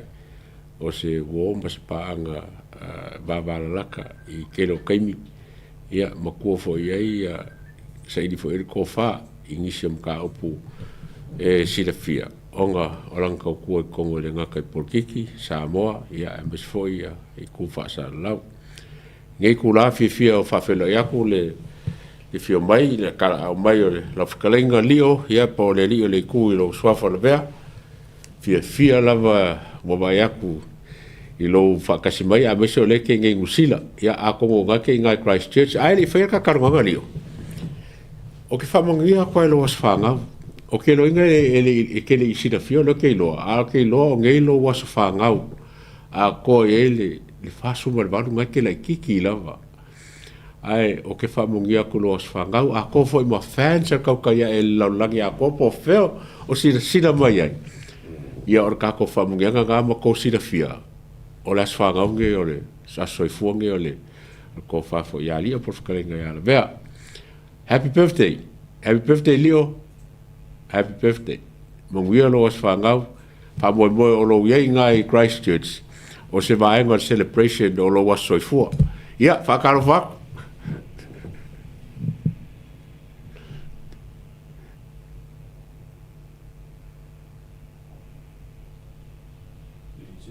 Te kau unmute mai lau ke whongi whaumor.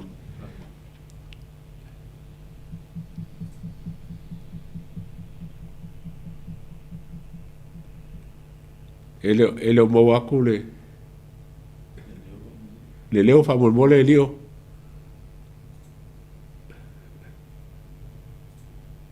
Unmute mai lau ke whongi.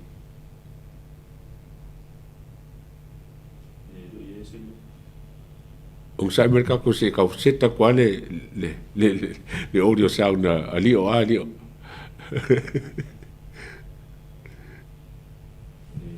Ele mo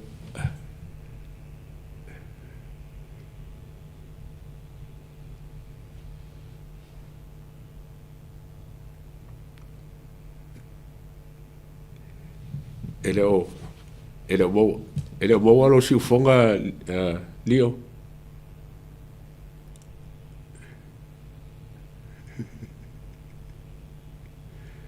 Ja. Ja, leo okay, leo mo. Ja, tarufa. Tawa mo mai. Ja. O skai fa leo anga le. Maro se fua. Ja, so fo mo. Karo fa leo maro so fo mo. Leo mo fa kar fa ko asa kauseki ka ko leo. Leo mo le ko. Ja, tarufa.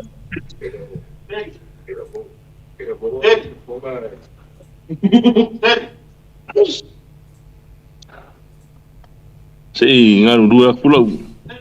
Ngabo ye. Ya. Ya, udah ya. Serap sing.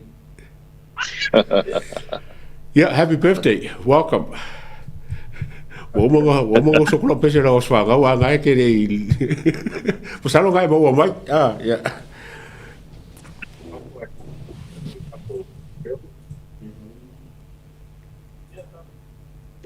Tarufa le atawa. Ya, tarufa. Lo mo le ko. Ya, fa felo ya tui. Ne foi tu la le. Ole aso ile. Vai mau nunga fo yo le. Au fa fonga. Ya, o pa anga foi. Ya al tato pokalambe ole tauta ya e so se tafa ole. Porque lope le ngatai Samoa. Ia e fa pe fo ia tunu mau. Ia patalo fatu le atawa. Fa tai mole. Fa manuyanga ile aso fa nau pola soifua. Ia vi ia le atua ono nei tau sanga tele wa fo ai lana auna ia toe tilo ai ngai lumanai ia a talia pea ma tulanga o lo ta oto ai se fai unga foi fa masinonga wa le to ta silva yaso o le aso lua o le masino February. Ia, alona winga e umale le vai aso lea o le a saunei. Ia a o le aso ngafua o le vai aso i onu tu atu. Ia o le atu i le mai eswa i unga le whamasinonga. Ia e maununga le taitonunga e. Alu tuanga le vatele o le atu langa le a iai. Ia. Le a te le lava se ia vanoa ia mai e taitonunga. Ia e toi fia fo ia mtanga luenga e. Whaagwau fo le tautua ma le auna. Ia o le ua e sisira mai. Ia o le fatua fast food valu tausanga matua le ua iai. Ona winga. Ia o le lava malosi tino ma fau ma le nganga. Ia e toi taliu ai le tanga luenga.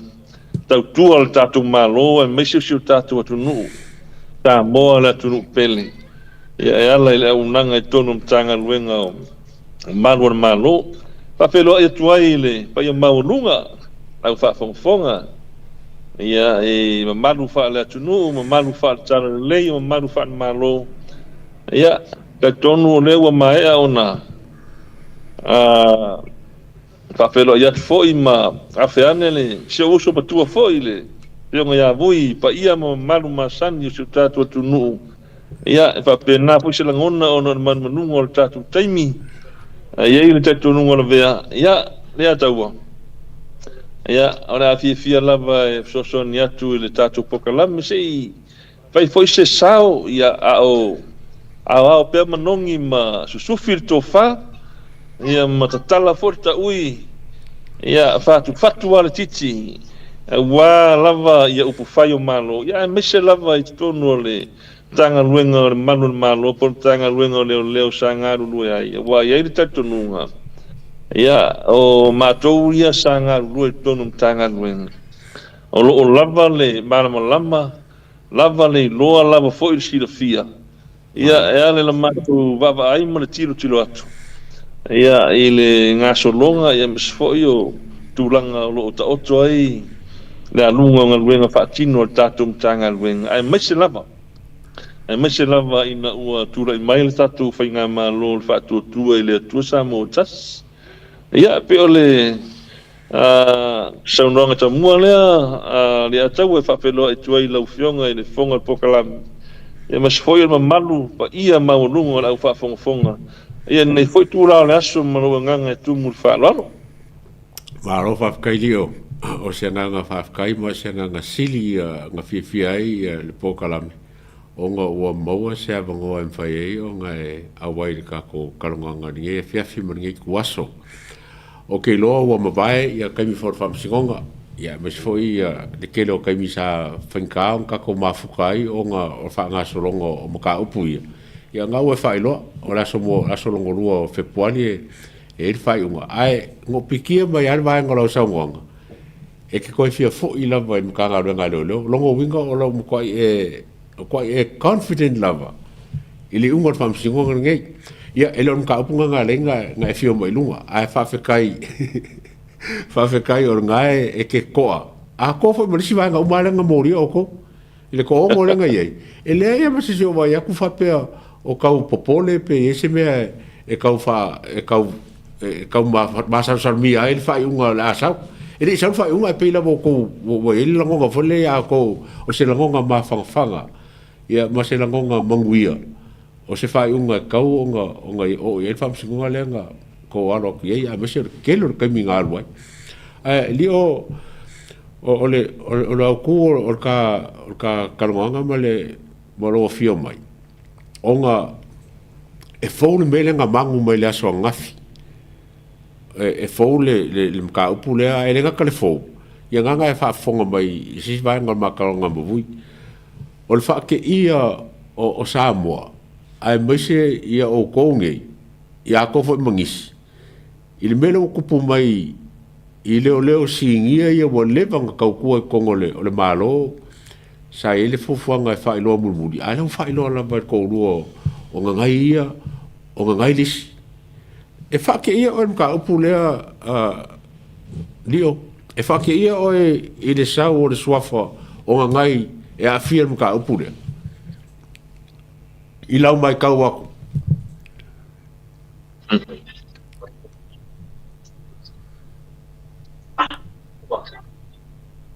Sina le pe. Le longa koe. Ya. Sina.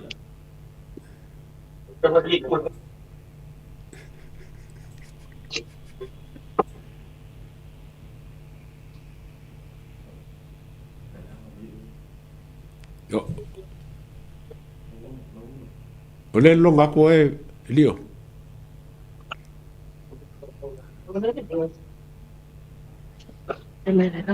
Ya, tawa po lang una mai. Le longa.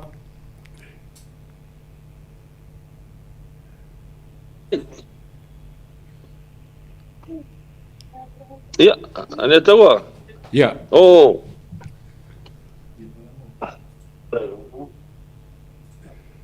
Ya, faftai mole, fafsili. Oh, po kilia mai le. Ya, le kilia. Ya, faftai mole. Mol tulanga le. Ole fafsili. Ya, ole tulanga lo vai ole ta upul nei. Le tawa male, bayane fafonga fo ya le. Pa ia man mamalu maulunga sota tu nu. Ya ya ilava le tatonunga. Ya ele I pate ia telefoi ia lo nei tangata ile tulanga ole meu alia mai por tulanga ta upo tulai mai. Ona ole tulanga foi mea ele fou le nei mea tono tanga luenga li atawa. Ele fou le tulanga lea ua fiai ia se tasi foi o leo si nia tono tanga luenga. Sisila ia iso tato tunu ile aga imainga o swainga foi ia malo lesa mariliwa inisio ori leo yo swainga ia sa fatino I tulole ta ul swafa o le fio anga le fale atiu ia manisio swainga ia na pa manu lia ai leo I luma mai awa nga ia tu ia la tu swainga wale le foi tulanga le fatama ia o ati na e po tonga marijuana ia o mafu anga tonu lava lea o mafu anga tonu lava lea na lai on ia e mai fa fita uli nei ma mari liwai ma fa manu lia inisio malu mano ono tulanga leo le liki le information I leo e liki tu lava tonu mtanga luenga au ta pena ia leo e sa uniso swainga le ana mafua yo mari liu nisio le winga la fa talanga ele fo le tulanga le ai fa fetai ile tulai mai o le fionga fo I le pare mia po mi sta tanga luenga e mas fo yo leo lo ave ma komisina le tu mau acting police commissioner wa mafai ona fai loa mai ila toia o lo liki e tua information ia nei ia ma au swainga ni leo au ta pena leo mafai ona fai loa mai lumo le tunu ia ma fatino lo au lapper tu la fon tulanga foi le fatino lo tulanga e tawon fatino e pe ona fa malo lo le tu mawaile le sinia ai fatino le susuenga wa on mafu anga o le winga o fa fitai le fiunga pa mia mas po yo le fiunga ali atawa apa musanga samuelu o lo tu la mai temine on e pe ona uta ele fo tu langa le ai sa tupu yo spa inga ia a mea na tupu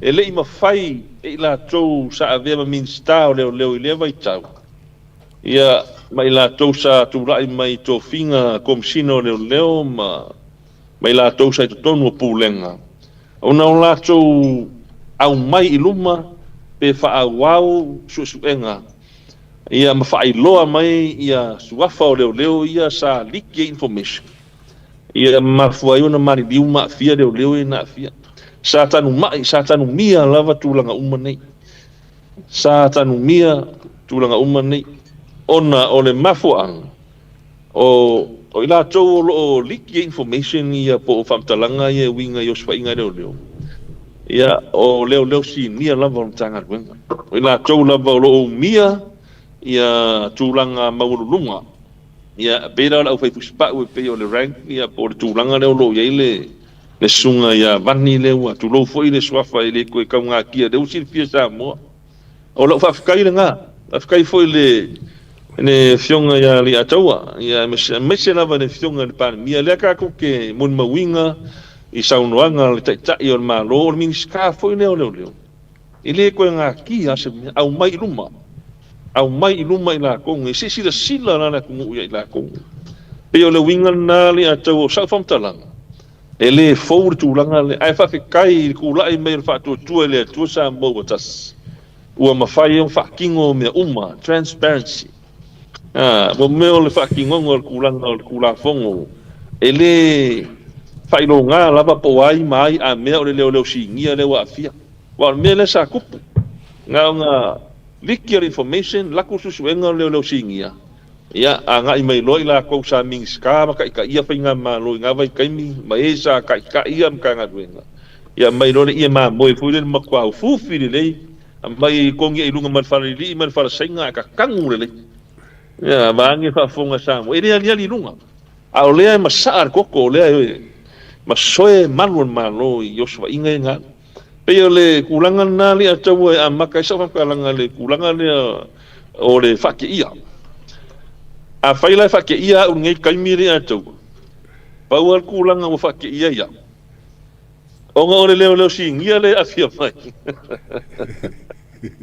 sa mamau I mangak sa lilo o mangak ya o le singia le lo afienge o ia kongu le wa le nga liki information ne fa kai le ko le ko oki o se ku lo le ai o se le ko oki lo swa inga le wa le pe yo so ngol min ska le pa wa le afianga o men ni o le la maki o se fua ma le olo ngai le e wa ku lo swa inga o la ka penga mai ka ngaka le la ku lo swa o uma nga video le va ai le ya la ya o afianga la nga men ele ngaka o le ale mitch le take o le la close wa inga wa bese wa bolege mau aku ngi aisa ia pongi meongi me uma fanga kupe o mo me fa kingo e un la aisa wa la close wa inga o le se me wa bese wa nga ma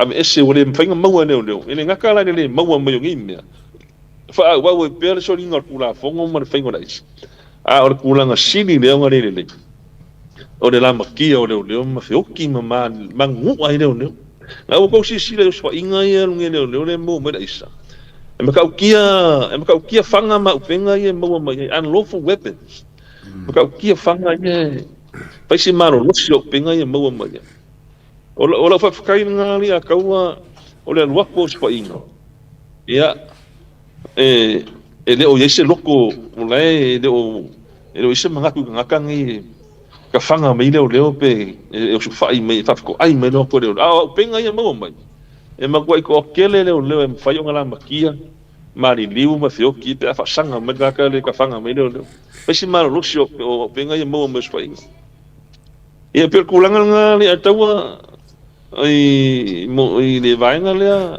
po kali sili le atawa Yo mai fisili mai kali. Ole fisili foi lea lio. A fa pena la no so fa inga. Le la so fa inga. O ai o kongo mkanga lo ngale lo kongo lo fa inga le la. Wa o lo ke lo es el tipame le ye na nai. O le pa ngai lo so fa inga wa le ngai lo inga le lo so fa inga. O la longa afianga e sanga role e play los fa inga le wale ngai lo le anu los fa inga il tipame le ngai le atawa ole department for division ne ye ngai la vai nga kongwa le o ka o le arm squad le por vai nga foi le fa pe ngai en sa ngo ka kuminska le wa pasia ma fa kanga le fa upenga inga o leo ya la ko swa inga vai nga kongwana le po frontliners ia leo o la koula ia o le vaenga le ka o le o ka ese mele ka o le TOS technical operations squad fa pu TOS ia o le ngoanga sa fa ngoa ile le fa ngoa ka ku vaenga le ia ka wi o amia leo le ka wa ia nga wi o amia leo pa fa ngo fi o le amira le leo o le vaenga le ma le fiong kom singa ia o la ko mo ka ngo inga lo sfa inga le la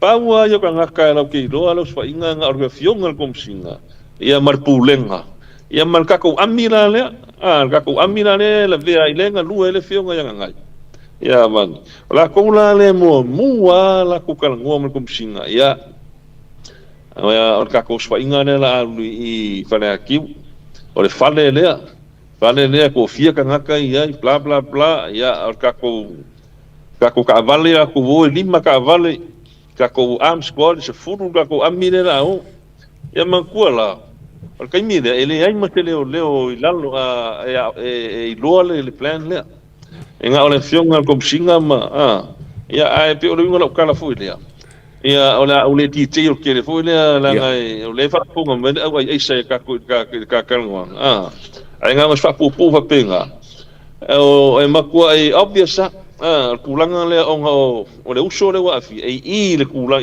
i ka ko ami la ko la le mo mua kala ngwa me fiong kom singa i le planning ko ia wai a o ka mi fa ki ngono swainga ia mo mua ka ko vai nga le fa penga inga ki lia ko me ia o nga fa ko a dwa ko le back up ale uniform policing ia por ka ko vai nga foi leo ia ele o fa penga inga ia wala le fa ki ngono kulanga le o le sedge ia o le foi o le sai mai la ko le a mawa ku ia ko ai marka pu inga waka o isi o nganga uma e muli aku kua ia o ka ko frontliners o ka ko amide la mo ki dia mo me so e ka fe unga la mai ile ale kulanga foi le o le ka fe ngai o msan yanga le ma na fianga foi o le no msan mia ile kulanga pe fa maro no ngi ia ile liki o le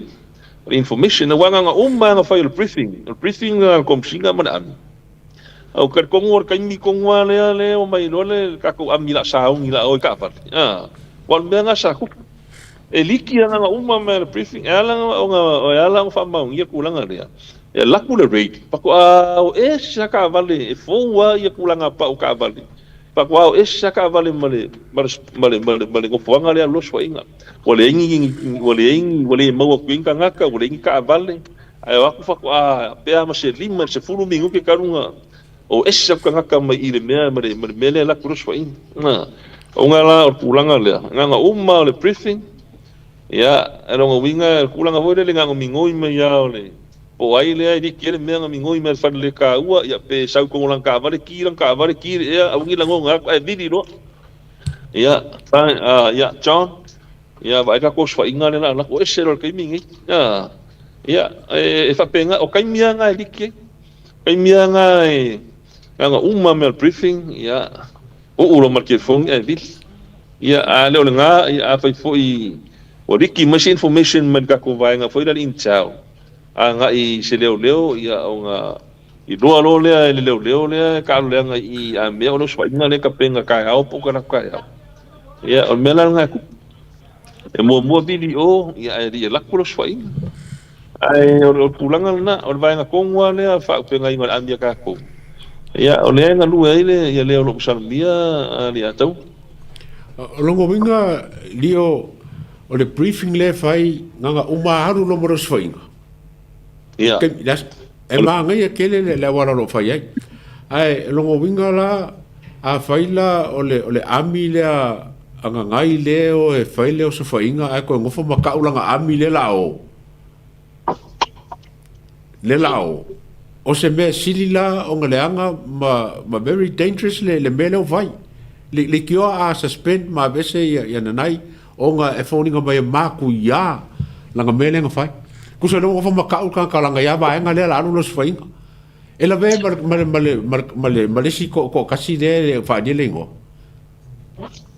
ya taua e faisi o ngau kulanga ne ole kulanga foi le ole fisilingia ole kulanga le fakingo e la ko e pela ole kai de singia le afia mengi wa fisili mua le ko ai sea wai wa melengo ko foi ko nga fisio ko mai na ai sea le ngo fakingo le kulanga ne ai sea ale memo mua be ya mo faya ela o involve le mengi ulanga foi le o mo famang yang ka kupe le mo me kanga ngi le ka for his own benefit e famang yang ka kupe kupe fol e no ele ka mai kupe ia tipa ele ai sa ia le involve le ele ka mai kupe ya ole winga la kala ele o sekulanga foi le ka fe ngai wa la wa fai le ia mo pingoa o le mo ia famang yang ka kupe ya kaki la kupe ya mai awal parpala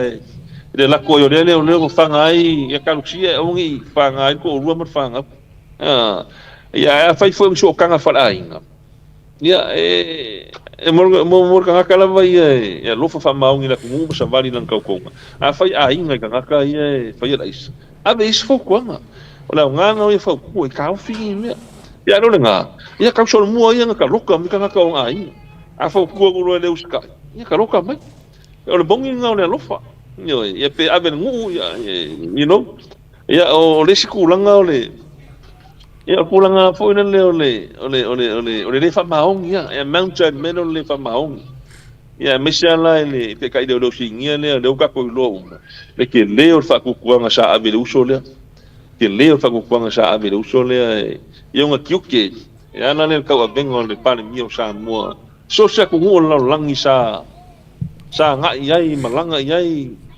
ko ki so la langi o fai malanga i ya le uso i kulanga o malanga fa mano pe kulanga ma ko i e ofo ero loko pe alu susu enga ngei ya ka wa fa maungia kulanga uma ko ile kulanga foi dos kanga ka ele trust o puana fa ma for medo de trust ole fa ko kwanga wa alu ya kulanga susu enga lo fa kingo ya tawa ai sawe lava mo mbawe fa maungia ono winga ola refer no ile ola ile court no ola fa ilo mo lianga amount nga ile me o corruption ono winga ya ola umalo i susuenga ya abele mo lia kula i ka information nga i mo lianga ya ole fo ole corrupt ya por involve me ka corruption si kulanga lo fa kingo ai por alma kuanga me ka kupe ia kulanga fa penga ia ole kua paka kua o kong umanga ole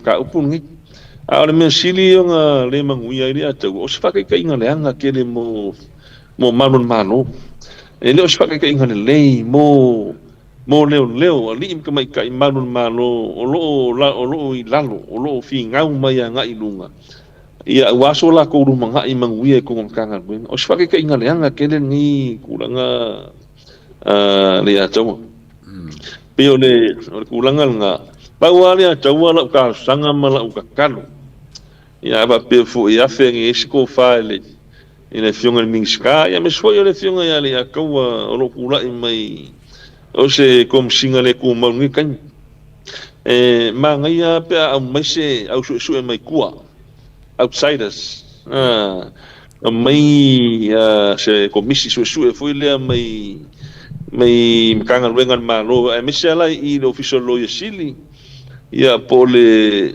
salvainga foi le ombudsman lo official sulfainga ma ia mai alvainga ngai fakingo susuenga ai awangi ko fakingo leo i ko professional standing unit elanga ia kairo yai ni fa ia iro ko unga ole ami ko una vai marcar con winga ko susuenga ma le marupui o me uma ia ole o mai o su leo ia me sala i lo official lo sili ia po i le official o sulfaina la ko fucking o susuenga ia inga ia mo kingoa ia ole ale ai se kulanga e fare con un me susuenga la fucking inga ia lua i foi susuenga ia e mo ka ko wak ia wa wa ka ko koe fo ia kama fo le la puli ma pa unga sfo kuanga mor ko te ke unga ki dio ka upu ngei le ka ua ma kulanga fo ile inga ia mo kingoa le kar ko winga upu le kar ko winga susuenga o le au mai se su le ngi leo ya ela ko ke su ma fucking ngo susuenga ka upu ngi o kulanga nga le ataua ke lea le afianga foi le kula i meo ngim ka upu i le uso ya ako si sila i le sunga i le uso lo msano mia ya ko ki so la langi o ka milo ma le sa te pa mia mo lunga yo le ai sa kilo em kanga luenga i le lo msano mia mo lunga yo si sila la kungu i ngi vika mari me se yo kungu i fa fo sa fa fio ai ia pe ia foi un kakova ai kai yo malo kel ele filia mai kanga luenga leo foi o so se leo ai le fa ele kai yo malo o le number 1 o le best bodyguard de ave ia so once a la malanga ko kakupan mi kai mi foi o muni van i fiking i usila uskadi po fe ala ko mo sa fio sa fa pi ia nga kilo mano leo ko nga leo ko mal sa fa pi kasia le aila ole kama leo mai matpan mi des kama raka ngaka leo mai matpan mi o ngo wingon ngumela kasira sa mo le ingi ole best ole ala po arme ya lilo mga ko ngai leo e ke le pare ko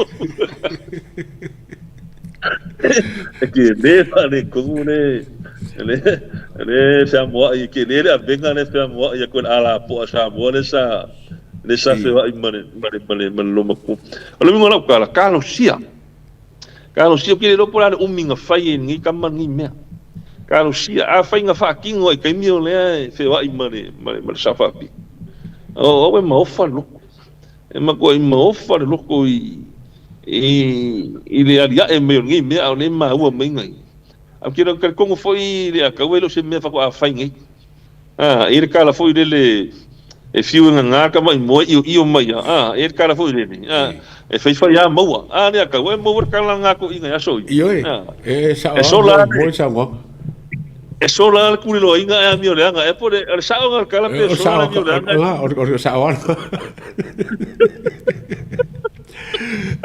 e sola mi le nga e sola ku lo inga mi le ola le a fai wo le nga fai ngi me ku ka nga ruenga wa ve ma leo si kiaro kulanga sa kingi a fai o sa e fai fa lilo ngi me o lo sila ma kai ya ka ku ka pa usile la i lo le fa maongi lau ka kunga sa e ka ko i lunga ku spa ya tawa pa uno nga ruenga e ku ro ni ma ku spa ya ka ko o le leo fa pule fai pule fa masingo pale mia pa i ka ngwenga umana malo peo ya pero ka inga ya ka ngwenga kupe fa ya onga ya o i sima ka ngwenga nga ole leo ngal pa udan ka ngwenga fa ka ko man leo fa ko a maka yo kiuke man ko ya peo kulanga nga ai ku aro ri mangal kuspa ia alu lo mana ko ngari aka I Leo Patamalama to swear that I will well and truly serve the independent state of Samoa, the Ministry of Police. Without favor or affection, malice or ill will, until I am legally discharged, that I will see and cause the peace of the independent state of Samoa to be kept and preserved, that I will prevent to the best of my power all offenses against the same. And that's why I continue to hold office. I will, to the best of my skill and knowledge, discharge all the duties thereof faithfully, according to the law. So help me God.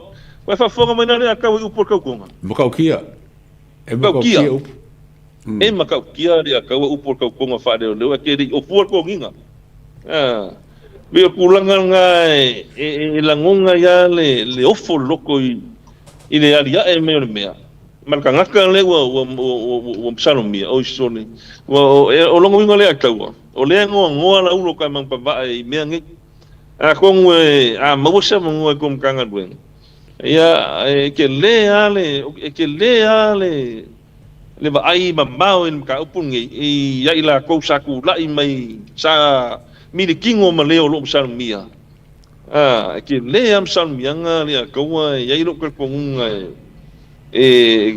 ke le ang ke leng si me lo ka kangu ka ngala langa mai ka ngala langa ma ka eli mai dunga le ka ola fa kai le ka le fionga le il par bia mi skare o ale atu ya e man ko foi le ke le fai kionga mua fai kio le foi sociologia ile kula i meio le fionga le laure mane ko be mi skare o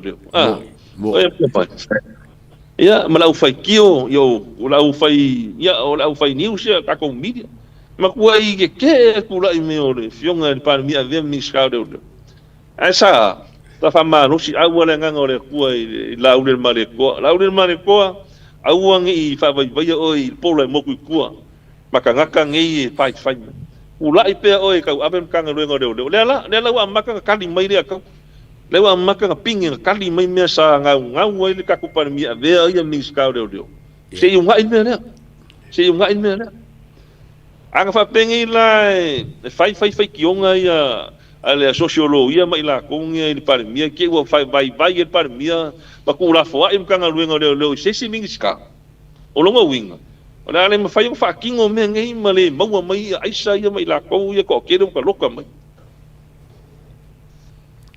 lio ole mele o ka mai ka wa ku e fai fo e la ko fa nganga le aisa ma fa ka le aisa mo la ku pe ai fo ka ka le fa ka le aisa awa ke le ku pe mo e me e ka fa pe ngale ke le ko ngam ka ngalo ngale o le fa nganga le aisa e ke ring fa nga ku pe mo mai aisa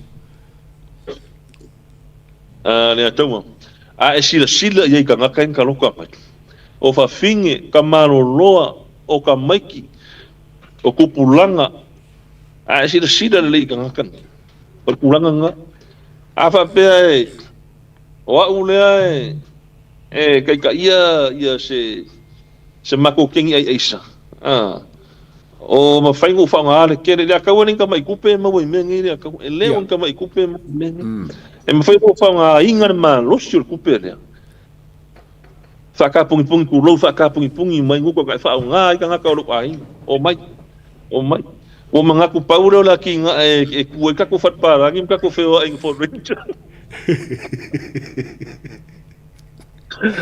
o mai le la ba ka ko de mo ka fai ko mai ku kuila lewa makalanga mapai la o fia mai ai sengi samo ya mo mia ses lela o si lo lima o lela u ka lua ki samo ya ku le ka ko aisa lela mai ya lela awala mai i official QK ya ya ka wa ya o mela nga ile ka wala ne master i la nga lui mela nga tipe ya ka mai ko ngui o fafo mai la i o wa inga maka ka ia la rana sia la e maka kia ni ka ua pingi kan me e poko vi ka ka te e poko foi ya ka mai foi la o truck dealer si e fai de me e fa nga ka e lo ki do e maka i ko singa me lo kupe mission ma lo singa kupe ya ka ua le nga ka foi e kua ro fenga wenga maka ka foi de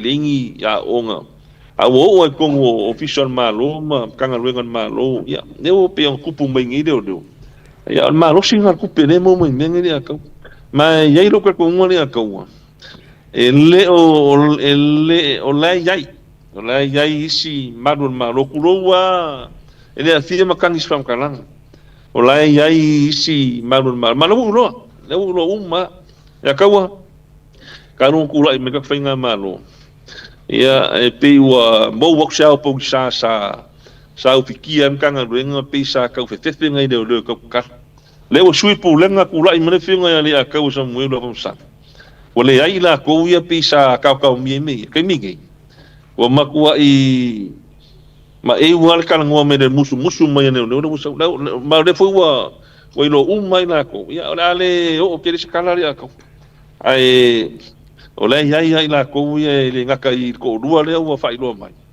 ia le sunga le kai lo singia malisi ne ni fai do am kemi ai lo ko o la ia la ko kemi mo mia fu se ila la ale ni ako se wa se min pongaki ko sa ba pala le ko ai dia di sam ia ka wa malenga fa lor la ko ngi le vai mangua le anga im ka nuenga ma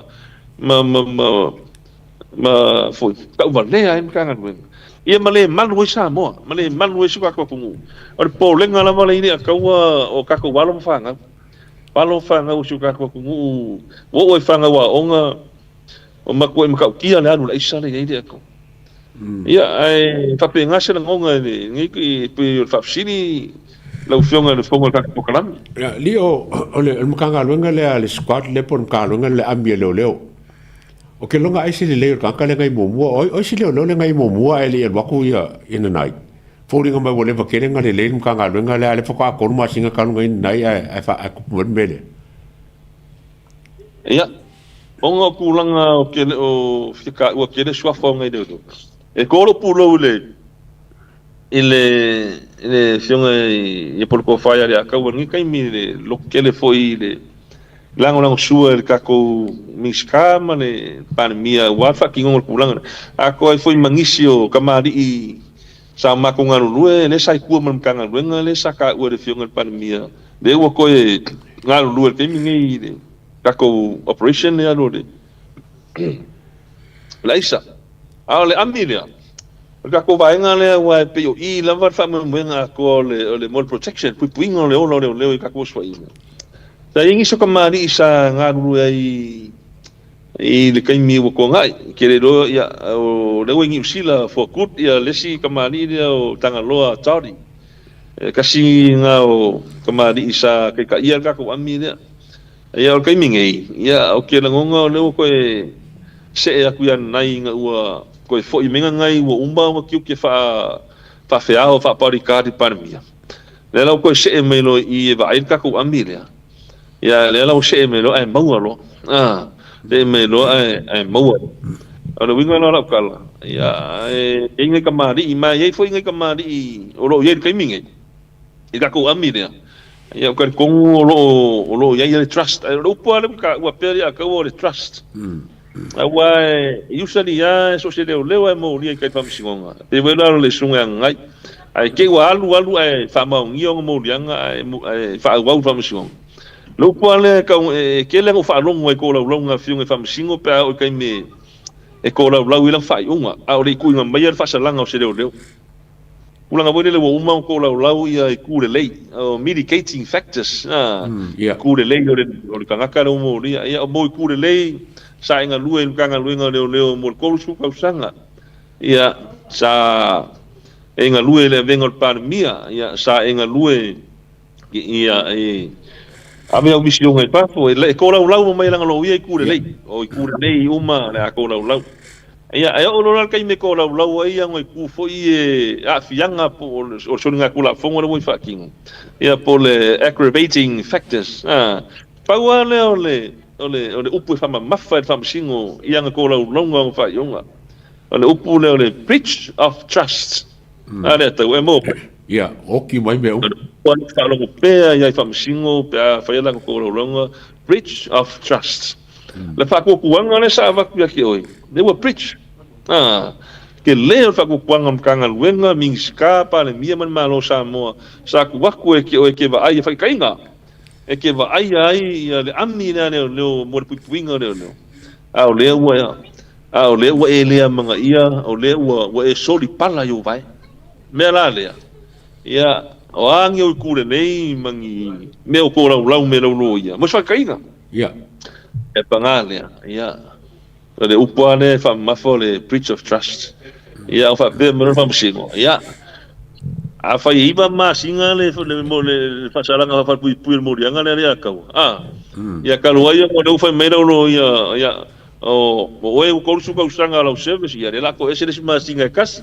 e mo ria ka ya mo beskulanga le o e nesa e fa ia pa mi mo se ga ya ese ma singa kas ia o lo yo ingal morianga i kai mua ia ve seres masinga kas ko lu masinga i wa bese mana tawa ia fa na iba ia masinga moria fa pui i fa salanga morianga ko ero le ongo ia o te tuina tu le ono masinga le te anga i te a onga i o kurisi ta i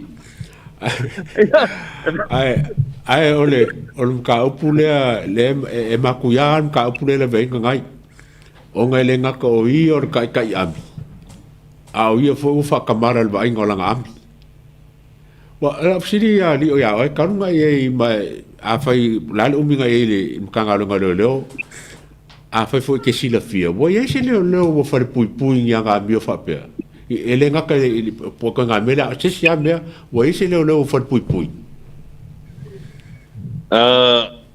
ne tawa kele leo safat pui na kele leo safat pui ni morianga le official corruption ya pe foi nga yai sko inga foi nga sa yai mo ko a se kasi foi pure voi nga fa pui ya i me foi e sa kupu mo yo mang ya o isi ga leo safat pui kula nga foi o me kau a fianga me ka mai kai o kula nga foi leo le la fia i kompai fa malo sing mai kai de kulo langa ku sa o le ka ku nga o le singia ku langa ai ele i se leo o fa pui i le kulanga le wa fia ele sunga ele kai leo ya pe nga fia ngi pe yo me lengo fa ku fo sanga na mkanga o la fa kai le ka o leo skai mo le mo fa ye o nga su engi mai lungan me na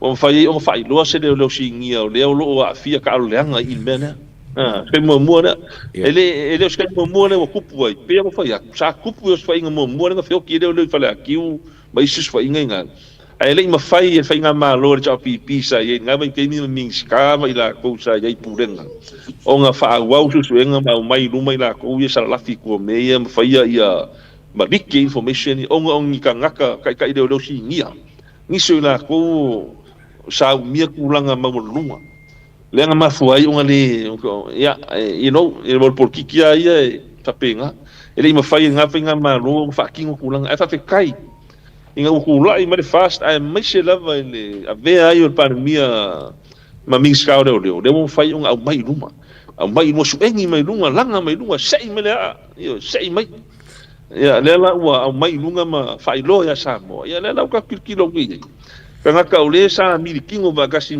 kai ora kumu e kalo fai ka ko va ai ku ngi me sa fa fia si fa u ngi me fa kingo pa fa ya alu ai mo ingi susue pe ole ala nga ka kalo ko ai mo mia ska ko su e me ku ai mai si fa kingo su nga de ele pa pe se ka ko winga ai ya yero ko nga ya asar fa va ni asar musalo ri akawa asar fa va ni asar musalo ya ai pa pe nga se ngonga ai o le kali ku ngani akawa o le fa kwa maua ne o se ele fo me ne ele fo ai li ma fai e la cosa ye kai ni ko ngai fa kingo a le wa kula i mi ka finga mano ya ne la fa kingo ne la fa kingo ne o spengi mai lunga fai lo mai lunga fai le fa kingo ku la fongo fa kingo ku la fongo let him face the consequences of the law fa kingo ku la fongo ne ya se alo e lunga ku la fongo ke kai leo pe kom singa da lava ka wa fakingo le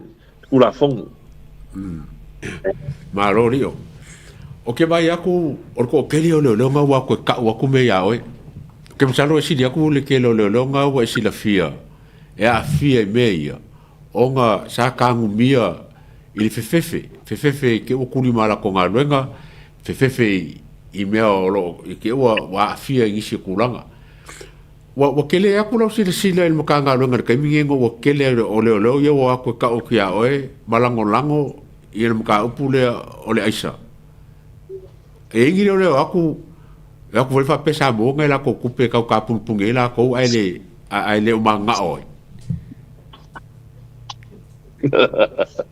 kai mo no sini le tama o le wingo le fam kalanga ma ko fol ke milia o kula me longa vem kom singa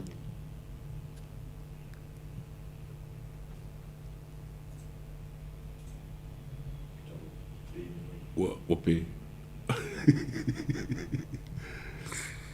ia mali mai a fa pe fo yo le ba ko pe ma ke lo po o mo le ma ole ole ka ko so ka inga ma le ko fa fo ya lio ia ai o ke longa fo wa e sa pe ko ka se si fo ro ko o nga ele ka ko nga a on ko ma punga mai lesi le swa fo lesi a le singia e ko mo fo na mo ka ko ka longa ya lio o nga o le wa le ko kasi o le ko kasi le sa ya pa pe la se kulanga fo le vai aso ai fai lo mai kusa mal sa ngal palmi ko mo fo ska ko mo ka ki kalmo ai le fekalinga fo ya lio ya por ko fa fo le lio le ku ai o sa lo ke lo ka ko sili wa mai ko sili fo le mapunga mai ia ngala fa mkalanga e fa mangingo akiti ai fa ka ke le mo lo ko fa lio a fa mo mai le fa ngor ka kalonga ia pa me ole nganga fa kai wa mo wa nge mo fo e ka ku fa ka se ma fu kai inga ia ka kala mai ko fa kala mai lo se ka mai fo ia me se poko masangi i launga luenga ko ngol makanga luenga e so songi mai amako so songi mai kia so songi mai i le au mai mua mai la ko fo ro kunu ka ia re po kala mo fo te ya mo ngia lo was fa ngau fa mo kelingi fu fo ngo fo nge fiaf ya asiaka nge wo kai fa la fo no ke le fio mai wa fuli fo Mr. Fly e failanga langa kausinga mare mal bainga oinga ia kalsia ia mo ngia lua nge fefia o lua i po feravo o mo ese lua mafkanga fo nge fefia mo ngia le fefi mal lua fakasinga mo Mr. Fly mangisi fo ka ko aku ngai ku o melpongi misa ia o misa lai sa mo a fai o sisi le mai ia mo ngia la molanga kama leife ma ko foi ko fera skemi la kamai ai mo mai ama o ma Oscar inge ka ko ofisa fa sala o ke ngako ia ka ko fere la so kayao o la mo fodisia ka ko malo e fainga ka ko fa so kayao inga ia mo fo ingisi ka ko ka pu nga mo ka pu updates mo ka pu fo e fainga abaku da so kayao mo ke ngai mo ngia sila mare fa ma sa fa sa ka ko o mo mer ka ko fa sa longa so fo mo ngia